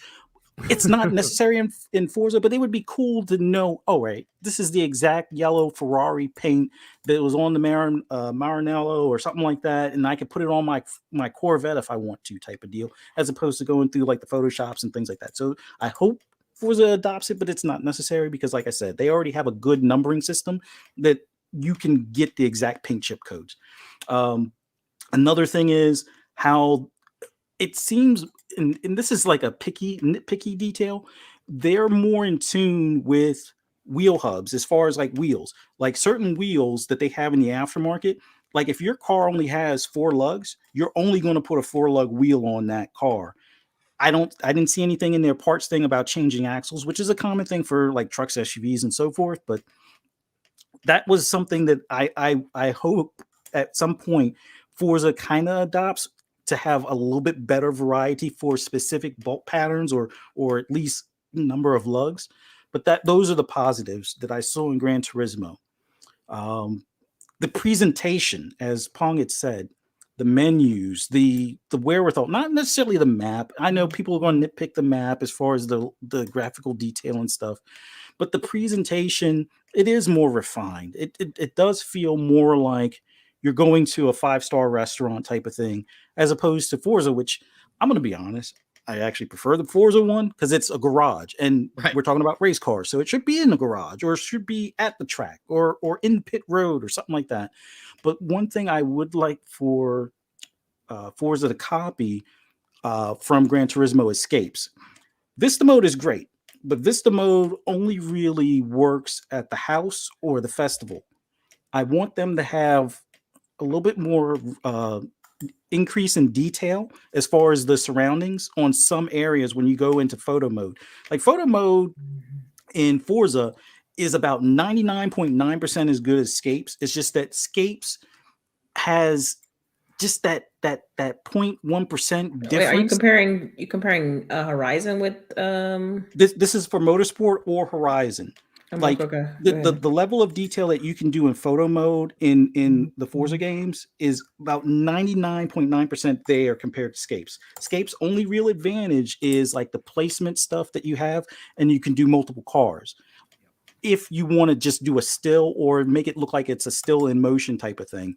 With Forza, the photo mode is going to be where you're at in the world. So you can have 15 cars in the picture. It's just a matter of you better time it exactly for when you want to take the picture. The advantage with Scapes is that you can do placement stuff, but it's, I think, limited to 3 cars. They didn't really go into detail if they're going to increase that for the new Gran Turismo or not, but I would love to see something kind of like that implemented into Forza. Yeah, I think you're right, BTK. You can talk about this all day, fam. No, but Yeah. I'm going to try to keep this short. One last thing, though, and this is more so the glaring issue I had with Gran Turismo and the whole show, is that 99% of it was replay. And yes, their replays are awesome, and I would love to see the replay cameras improve more so in Horizon. With Motorsport, they're pretty good. They're like what you would expect to see on TV broadcasts in most cases. There's some like fantasy tracks where it could be a little bit better, but outside of that, the fact that they showed more so replay as opposed to actual gameplay is a problem I've always argued with people on Twitter and everywhere else, that they were like, oh, Gran Turismo Sport is better than Motorsport 7. I'm like, are you crazy? I can look at the replay. I can tell the difference between a replay and gameplay. It's like gameplay is only 90. I wouldn't even say 90%. It's like 80% the detail level of what the replays are. With Forza, replays are like 1-to-1. Like what you see in gameplay is what you're going to see in replay. And the replays are, I would say, 99% or on par with the ones in Gran Turismo. So that's something that they should have shown more as far as the gameplay of what you're actually going to see on a quote unquote PS4, PS4 Pro, or PS5. So that's my only kind of concern. And that's why I wish they did do day and date for PC. But other than that, I mean, I only tried to point out the positives that I saw in Gran Turismo. I'm still going to get it. I think this is something that should have. Gran Turismo Sport is what Gran Turismo 7 should have been. Or no, yeah, Gran Turismo 7 should have come out in its current form back when GT Sport came out. Yes. That's I used to be a PlayStation guy. Forza is definitely got the crown right now, and I don't think this one will take the crown back by any means, especially with 8 or Motorsport Next or whatever they're going to call it. If it's just Forza Motorsport, that's going to retain the crown. They're not going to top what that has to offer. Although I would like to see some small features make it over there. That's all I got. Sorry for rambling so much. It's all good. It's all good. We figured I did that intentionally. That was 100% planned, I promise you. So shout out to everybody in chat, man. Now that we've gotten our car fix here. So ultimately, we'll have to wait and see what the reception is when the game comes out. But I think a lot of people are going to be excited about it. So we'll see how it shapes up when it drops. So moving on to the last topic. And this one actually is a fun one. This is a fun one because I want to get into this. This is kind of an anomaly, and I need to know why, from a Battlefield fan, this keeps happening. I need to know why. Somebody needs to tell me why DICE and EA keep dropping the ball. So we're talking a little bit about the state of Battlefield. So Battlefield, in my opinion, was one of the most well-received games when it was shown. I think the trailer was like, I think it was probably the most popular trailer that entire summer, like for a game that was shown. I think as far as like the amount of views it got, the amount of like, thumbs up or likes it got, like it was really, really popular and it was very, very well received. And I thought coming back this year, 2042, would put Battlefield back where it should be amongst the big three, with Halo, Call of Duty, just amongst that because they hadn't been there. Let's be honest. As good as 5 was, as good as 1 was, it just wasn't it. It wasn't Battlefield 3. It wasn't Battlefield 4. It didn't capture that same essence. And I thought 2042 would do the same thing. So we're gonna start with you, Delilah. I don't know what the hell is going on with EA. I don't know what the hell is going on with DICE. Every time COD drops the ball, like this, Vanguard wasn't well received. Like people were not happy about Vanguard coming out of that beta. And DICE somehow dropped the ball. They somehow made their the bag worse. Yeah. Then it like Vanguard's getting no like negative talk at this point because Battlefield's so bad. It's in such a disarray. So where are you at on this? Yeah, I'm not really big on Battlefield. They didn't release a campaign with it, right? No. See, I think that was a mistake. I think they should at least have some sort of single player campaign. I mean, even though people don't play it as much as multiplayer. I mean, history has told, or that's proven at this point, even when it comes to like the Call of Duties and whatnot. But we all remember that year when Call of Duty decided to not have one, and the backlash they got for not having a campaign. So I think rule number one should have been, okay, let's have a banging single player campaign for Battlefield. So they didn't do that. And then in the multiplayer is just like riddled with like issues, bugs, things like that. And we can go, in detail into like some of the game mode choices and so forth. I just think maybe it could be franchise fatigue. I mean, we have so many other shooter options. Have they hit that early or late 360 Assassin's Creed Ubisoft? Right, that's what I'm feeling. Like it might be time for them to be like, let's take a break. Let's do something new with that team. Okay. Instead of doing like trying to keep up with Call of Duty and do an annual release. To me, that may be the answer.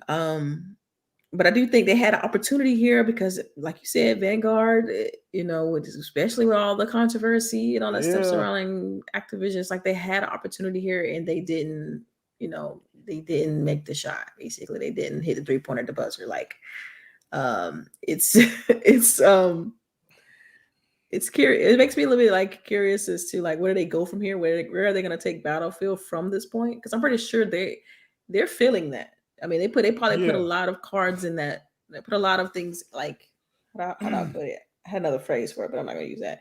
They probably put a lot of items in that basket, in the Battlefield basket, and they still can't sell it, right? So I don't know. I just hope that they learn from this and going forward, include a campaign. We know it's not as popular as the multiplayer.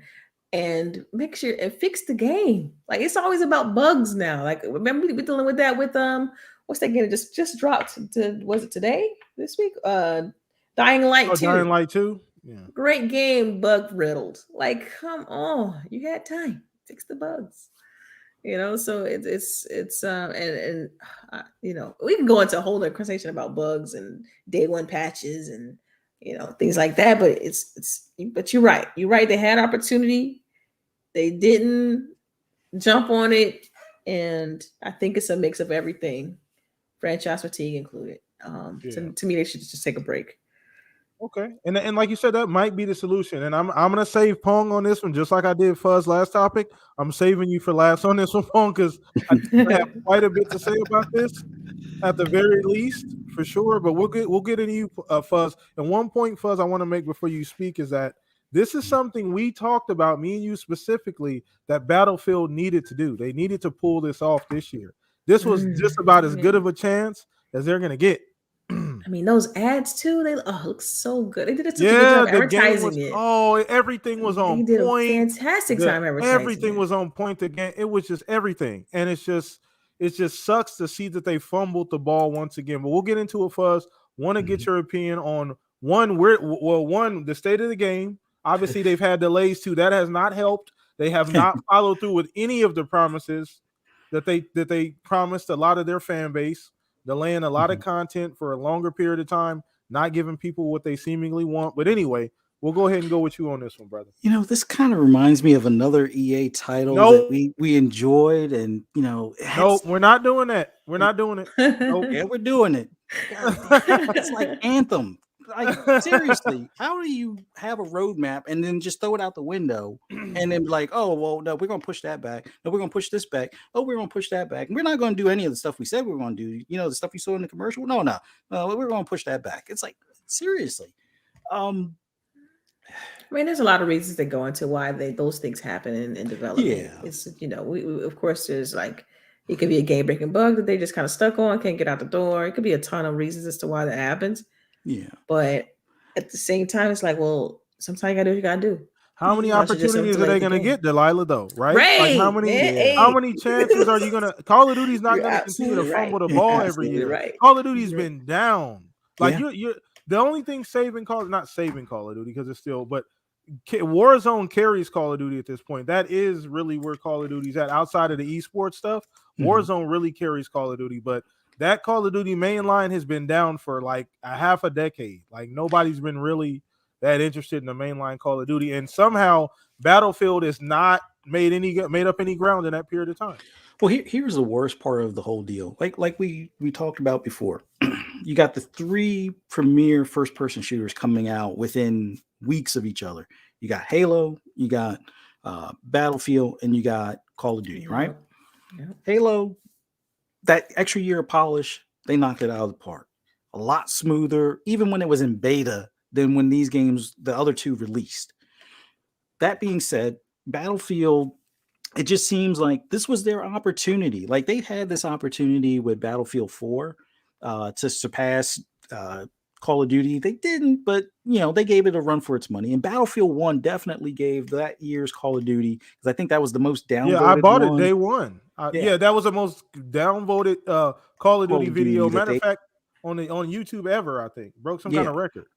So they had that opportunity with Battlefield 1. They didn't quite make it, but they came relatively close for that, metric.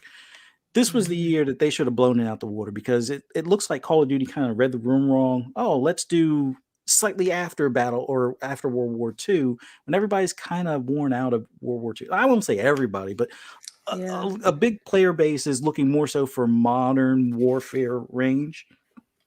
So this was a perfect example, a perfect time, since it's not too far off in the future. I mean, it's not like spaceships or anything, but yeah, you got the robots that we kind of see that Massachusetts group do with the things for the military and stuff. And the dogs. Some of those. Yeah, the dogs. Yeah, the dogs. Yeah.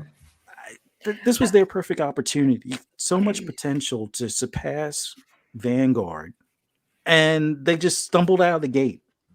And to the point where nobody was really even talking about Vanguard. People were looking at it like, I'm not playing this. I'm not buying this. They had to give away certain guns that look like airplanes with a drum magazine to get you tempted to buy the game. And they kept on doing these exclusive things, as they've done in the past with PlayStation, as far as you got extra content and a mode or something. And that still didn't really move the needle for Vanguard. And then Battlefield stumbles out. This is kind of a sidebar a little bit, but do you think the 128 player count is a bit too much? Because that to me, that's I think if they make it in smaller bite-sized chunks, it probably been better for the game. And because to me, it's that's kind of a signature for Battlefield, though, right? I know, but it may be time to switch up that formula. It may be time, because think about it: if they're not retaining gamers, and it's not a battle royale, right? Then what are we doing? It's like you already know that your player count is falling off with the same 128 staple formula that you supposedly got. then what's the point? Because every time I've played Battlefield, I feel like I get in the game, 5 seconds later, I'm dead. You know what I mean? I kill one person, everybody else shoot me, I'm dead. Like it's one of those things where you can never get a rhythm. It's never a ebb and flow. To me, there's a gameplay flaw in that game. I think that has to do though with the type of like gamer you are, right? Like there are gamers like Call of Duty's an arcade shooter. Mhm. You know, Battlefield's a little bit more simulation. You know, you got the bullet drop, the bullet physics. You got to account for a lot of different things. I think it's really just more what you're in. Because I used to try and bounce between both, and I decided to stick to Call of Duty at one point because for me it's really hard to like be great at both. You know, I figured let me just pick one and try and be the best I can be at this one and focus on it. That's just me. So I think it's just more of like the style of game. Now, Fuzz, I'm sure maybe Pong will probably have an opposite opinion because he's a huge Battlefield fan, and we'll get into it here him in a second. But we'll let you finish, Fuzz. Well, for me, the big maps, the big drawback with the large player count on these big maps is like the lack of cover. So it does lead to you running for 5 minutes, getting shot, and then you have to respawn. So I think that's not fun. That kind of plays into it. They didn't. It's great to have a bigger map. It's like we want to hear that a lot of cases for open world stuff. But if you don't have the right things to make it a good playable arena, like cover, whether it be abandoned vehicles or turned over soda machines or whatever the case is, depending on the map, it's not going to make for a good experience when you have that many players, especially when a lot of them are going to want to be snipers up high and, oh, that guy's just running right out in the open because there's no cover anywhere. Pew, pick him off. 5 minutes later, pick him off again. So they stumbled in so many different ways when Vanguard kind of stumbled out of the gate. And now you see Vanguard's kind of picking up. You now see more people posting videos of Vanguard. You hear the numbers are increasing as far as the player count, and the sales numbers are increasing. I mean, it wasn't like it flopped. It still performed well considering it was the #1 title and the #2 title was Cold War. But it's even picking up more after the fact because it seems like everybody kind of thought that Battlefield was going to be the one to go with, and it didn't deliver. I don't know. Hopefully Vincent Pella can save it. That's what I'm about to say. What can they do to Vincent Pella? What thing they can do to what do you think they can do to salvage the game? Because I think the game is still young. Like it hasn't been out that long. So great question. We'll actually, I don't know if you were done. We'll let Pong get to this actually. Yeah. We talked a lot about Battlefield leading up to launch. All my fears kind of became reality, right? I said that I would probably be. I said what I didn't want to have happen was them to stumble out the gates, miss the advantage that they did have over Call of Duty for the first time in a long time, and have this game become where I'm playing with bots, right? And this is kind of where Battlefield has happened. I think Battlefield, with all the fixing that they've done up to this point, is in a much better place than it was at launch. And it's really good. Steel, myself, Mav, we've all jumped into games and had a great time. The bugs that are still there, but they're minor now. A lot of the big issues with like hit detection and that kind of stuff, the bullet spread, that's all been tightened up to the point that it now feels like your classic Battlefield titles. And so they've got a great base here to work with. Look, this was EA's upper management's issue. The devs went to them and said they needed months. They wanted a delay. And management said, nope, you got 3 weeks.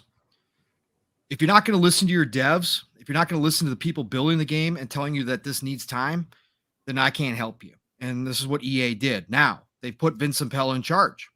So in Vince we trust. Vince has got a tall order on top of his already heaping plate to fix this and make it right.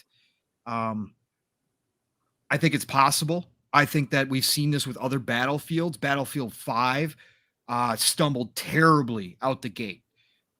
If you see right now, the community is going back to Battlefield 5 and playing it again because at the end days when they released one of the final expansions, the Pacific expansion, people were like, thank you. This is the Battlefield 5 we were asking for. Had they launched with the Pacific expansion, they would have had great success out the gates. To Delilah's point, they actually did. This is the first time it's been 3 years since Battlefield 5. So this is the first time they took off all this time. Now they redid the engine and kind of rework things to get the 128 up and running. Right. What they did was they wound up sacrificing some of the Levolution, which everybody loves, the destructibility in Battlefield. That's one thing I will say that they missed big time. People go into a Battlefield game expecting buildings to be falling down, expecting their explosions to leave, permanent marks or damage, all that kind of stuff. There's some of it, but a lot of it is missing. You go back and play Portal with the upgraded old Battlefield 3 or Battlefield Bad Company 2, you get your Levolution back again. And that's what people love. And Portal is still extremely popular. It's a great way to play the older Battlefields. Now, some people think that it's lost that feeling. I don't know if that's just us getting older. I go back and play Battlefield 3 and Bad Company 2 in the Portal, and I love it. I still get the same old feelings. It just looks a ton better and plays a ton better. The 128 player mode, the maps could have been designed better, certain maps for the 128 mode. I agree with that. They've implemented 64 and 32 modes. So if you don't want to hit that 128, you can easily find matches in the 64, 32 modes. And they do feel tighter. Still a ton of players though, to me, but that's Battlefield and it's beautiful. And and I get it, Delilah. It's not like PTK said, right? You got your Call of Duty players, you got your Battlefield players. And it's always been that way. I've always leaned Battlefield. I've played both. But Battlefield is meant to be different, and that's what made it really popular. People forget how popular. Yeah, I get it. I get that though. Yeah. I get that they're supposed to be different, but it's like look who they're competing with, and look at all the other shooters they're competing with. It's like at some points you got to understand what are gamers gravitating to, and you got to make tweaks in order to grab that gamer, no matter how different. Because to compete the 1-to-1 apples to apples with Call of Duty and all these other shooters like Halo, so on and so forth. Then you just make modes that accommodate the people that want to do 8v8 or 4v4 and stuff like that. But I get what you're saying, because Battlefield's all about the equipment, the tanks, all. I get all. I get it. The vehicles. It's a big open. Yeah, I got it. I get it. It's just here's what here's what I'll say. Had Battlefield done this right, had DICE done this right and gotten Battlefield out in the shape it should have been, had they given them those months that they were asking for to fix this, I will tell you this would be more popular than Call of Duty, because the Battlefield fan base has been so extremely patient and just clamoring for a modern day Battlefield for so long that, like everybody here has talked about, when Call of Duty was shown, Vanguard was shown, there was so many people in the comments saying, I'm done with Call of Duty. Oh, yeah. Finally, Battlefield I was one of them. Back. Yes. Battlefield is back. I'm back on the Battlefield bandwagon. Let's go. They would have seen that resurgence. The problem being is they stumbled out. They didn't provide it. It did become kind of a cyberpunk situation where it was popular to hate on Battlefield, and that has carried over. Not all of it is real as far as the hate goes, because again, you go play Battlefield right now, it's playing pretty dang well. But again, because of the stumble, it jumped on the bandwagon, and all those people that were talking about jumping off the Call of Duty, even though Vanguard wasn't what they wanted, at least they knew they were going to get an experience that they were used to. So they went back to Call of Duty and didn't give Battlefield a chance. And I'm not saying they should have, because again, we could talk about that. That's a whole nother topic. Like you said, Delilah, about broken games, about patching, about day one, all this kind of stuff. That's a whole nother topic about this industry that's we've kind of gotten used to. And I'm not sitting here defending it. I'm just a hardcore Battlefield guy. So I'm happy to play it. And it does play well enough for me to enjoy the hell out of it, right? I'm almost level 50.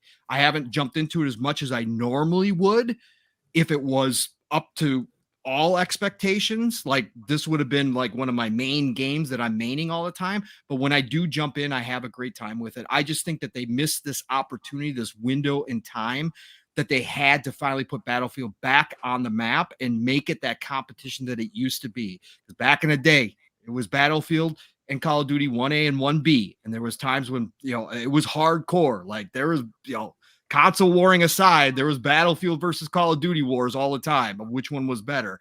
And that has fallen off for so long that this was their one chance to do it right. And again, it was the upper management, the investors that that caused this issue. So I think that they made this a problem. Hopefully Vince can fix it. I do trust, like I said before, in God Howard I trust. Well, in Vince Impello I trust. He's just got a lot on his plate, and this is a big one. This last year investors call with EA, they wouldn't even announce the sales numbers on Battlefield. Yeah, go ahead. Quick question: did they use the same engine for? What engine did they use for? Yeah, this is the Frostbite engine. Frostbite. See, okay. Yeah, this is what the Battlefield's what made Frostbite super popular. Now EA tried to shove it down all their developers' throats, and it caused a lot of issues as we've seen in the past. And that's why Vince is so great, because Vince said, I'm not making my games on that. It was made for Battlefield. It was made for Levolution. It was made for that first party shooter. It was not always meant to be like a game engine that was going to be great for every type of game, right? But they tried to force it that way because it's, proprietary. It's their IP, so they wanted to try to push their tech. That didn't work out well. But this Frostbite engine is gorgeous. Some of these levels, man, drop dead gorgeous. The ice level in Battlefield 2042 is one of the best looking multiplayer levels I've ever seen. It's so amazing to get into that game, whether you're flying, whether you're running, whether you're driving. It's just a beautiful set piece that they created. So I know they still have the talent. I know they do. I know they have a way that they can fix this. Unfortunately, that's what it's been for Battlefield is, hey, we know DICE, they'll fix this. 6 months from now, this game is going to be totally different. And that's not right either. I'm just saying from a Battlefield fan, that's kind of what we've come to expect at this point. Yeah. Hey, it'll be better down the road. And that's the unfortunate part. Yeah, it really is. But I think what's going to happen, I think all that free to play talk is going to happen. I think they're going to move this to free to play. All of us that spent, I bought the $120 Ultimate Edition is just, I'm going to just have to say, oh, well, it is what it is. Do you think that going free to play is going to help the game? Short term, it's going to be a spike, and then there'll be a spike for sure. Short term, spike. That's why I think they ditched the roadmap, is because they want to make sure that they have certain things in place when they make that move, so that when people do jump into that spike, they do have the best chance possible to grab some of those people and keep them on board at that point. I think they're going to try to put their best foot forward with the free-to-play model. So I think that's why, again, they kind of delayed everything here is to get that ready. But I think that's the only route they really have at this point. I don't think anything that they do marketing-wise, I mean, they could throw it in the Game Pass first and see if they can grab some people that way, but that's going to be short-term. That's not going to do anything long-term. They need to make it available so that people can jump in and jump out at any time without spending money. And I think that is their best chance going forward. Yeah. It's sad because, again, as a Battlefield lover, it's awful to see. Like I said, all my worst fears came true. All my fears that I put out there in the universe when I was talking about this last year pretty much have come to pass, right? That's exactly what's happened. I think the other day somebody posted it. It was like 3,000 people playing it. Yeah, crazy. Wow. Crazy. Yeah. Crazy considering how popular, like I said, that trailer was and how well received it was all last year. Everybody was looking forward to it. So once again, the ladies and I were hype, okay? Yeah, it's I think we all were at that point in time. It showed so well during the summertime. So I think we're going to wrap it up with that, people. So once again, it was a phenomenal show. Had a phenomenal guest this week. Chat, you guys are always super lit, super live. We always have so much fun in here with these discussions, man. Shout out to everybody who came out. GWG came through. Shout out to L Boogie. Showing support in the chat as well with GWG Grown Woman Gaming. Sharice in the chat as well. Cannot forget about her. Once again, everybody in the chat hanging out. You guys are awesome as usual. But we're going to go ahead and get to our guests here. We're going to start with you. Once again, I just want to say thank you, Delilah, a big fan of yours, all the ladies at Grown Woman Gaming. No problem. You've been an OG supporter here since I first started doing this. So I always highly respect you, highly value always love you having you on the Yeah, show. I'm just glad you're still doing the show. I remember when you dropped off Yeah. for a little while, so I appreciate you Yeah. still Once again, man, going.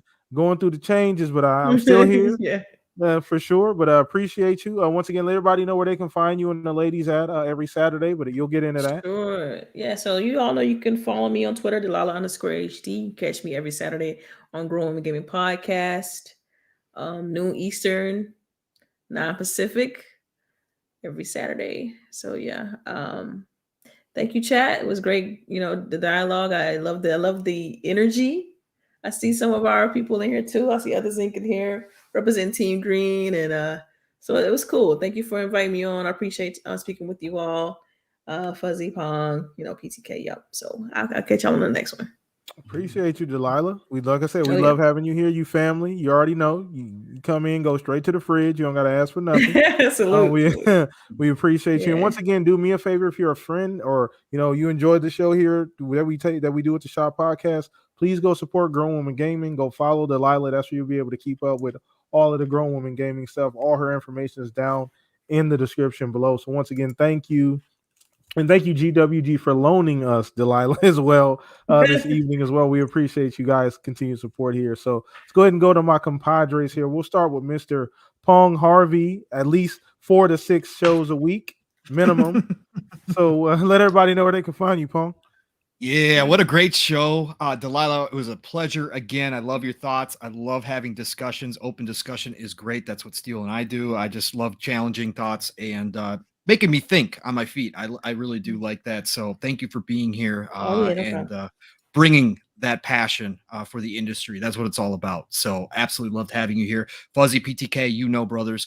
It's my favorite place to be on Saturday nights, man. So I wouldn't want to be anywhere else but here talking with you guys. So great to catch up as we do at the end of the week. This was amazing chat. You guys were all incredible, as you always are. Real and quick, the people that are in here. Yeah. Thank you for the $1.99 super chat, Gabo. Appreciate you, brother. Just want to make sure we throw that out there. Thanks, Gabe. I'm talking about support and what shows up. $1.99. That's what I'm talking about, Gabo. Thank you. I appreciate you. We do. So no, absolutely phenomenal. We have one of the best communities here. We have great conversations in the chat, and it's just fantastic to see all the familiar faces and new faces showing up. So thank you all for being here. Pong Soul, Xbox, Twitter, the drill there. Tomorrow, you actually get an extra dose. I am going to be on Games Talk Live with the fantastic Fonzarelli Gaming. Absolutely. Shout out to Fonz. Shout out to Fonz. That's awesome. Yep. Awesome. Great so I'll be there episode. Good tomorrow. luck with the trivia, by the way. Yeah, no, I was just I've said this since I'm so nervous because I have a lot of stupid, dumb knowledge in my head, right? But when you get, I could talk about it, but if you're going to ask me, quiz me, it's like going back to school again. I'm terrible. A terrible test. I'm so terrible at that. Yeah. Because I was recently on his show and I got all mine right. I got all my questions right. And I think since then, he's bumped up the difficulty. Yeah. So let me apologize to you right now. I'm so sorry. Oh, fantastic. Don't put the pressure on me anymore. I'm already dreading this. We're going to have a great time. I love Fonz. Love what he does. So I can't wait to be on there tomorrow, 5 p.m. Eastern, 4 o'clock Central Time tomorrow, Sunday. And then back at it Tuesday, Xbox Factor Podcast, Double Barrel Gaming, Mr. Boomstick, of course, 12 p.m. Eastern, 11 o'clock Central Time. Mav when he can, Archimedes, Mr. Joanna Dark is now a part of our panel. 3-bit seat. Yeah, 3-bit has his seat is full of dust and spider webs because that man hasn't showed up for a long time. That's okay. He's busy. He's making the content that we're gonna love down the future. He's doing a lot of things, music videos, man, movies, advertise. The guy's crazy. So I love that kid, but he hasn't been around, but his chair is always available. And myself will be there. Thursday night is PM in the PM, Pong and Mav in the PM over on Fun Speculations channel. You guys know the drill. 2-man show. We're having guests. We just had Colt Eastwood on a couple weeks ago. I saw that. Awesome. Yeah, it was awesome. Every once in a while, we're going to have guests on there. So be looking out for that. 7 p.m. Eastern, 6 o'clock Central Time, Thursday nights. Fun Speculations channel, PM in the PM. We have a great time deep diving 1, 2, maybe 3 topics over there. And then back at Fun Speculations channel Friday night, Xbox Ultimate, 9 p.m. Eastern, 8 o'clock Central Time with the great 8 or at least however many of us can show up. Yeah, at least however many can show up. Slate.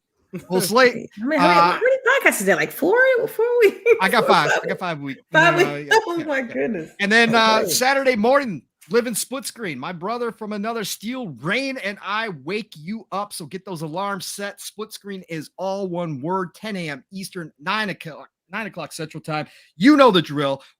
Like Steele says, live, raw, and uncut every Saturday morning. We're going to talk all the goodness in the industry. Again, this morning was 4 hours. Come on by, Wow. buckle up and be ready because we're going to talk your ears off. We'll get the chat That's where involved. everybody be at during our show. It makes so much sense now. There's a couple.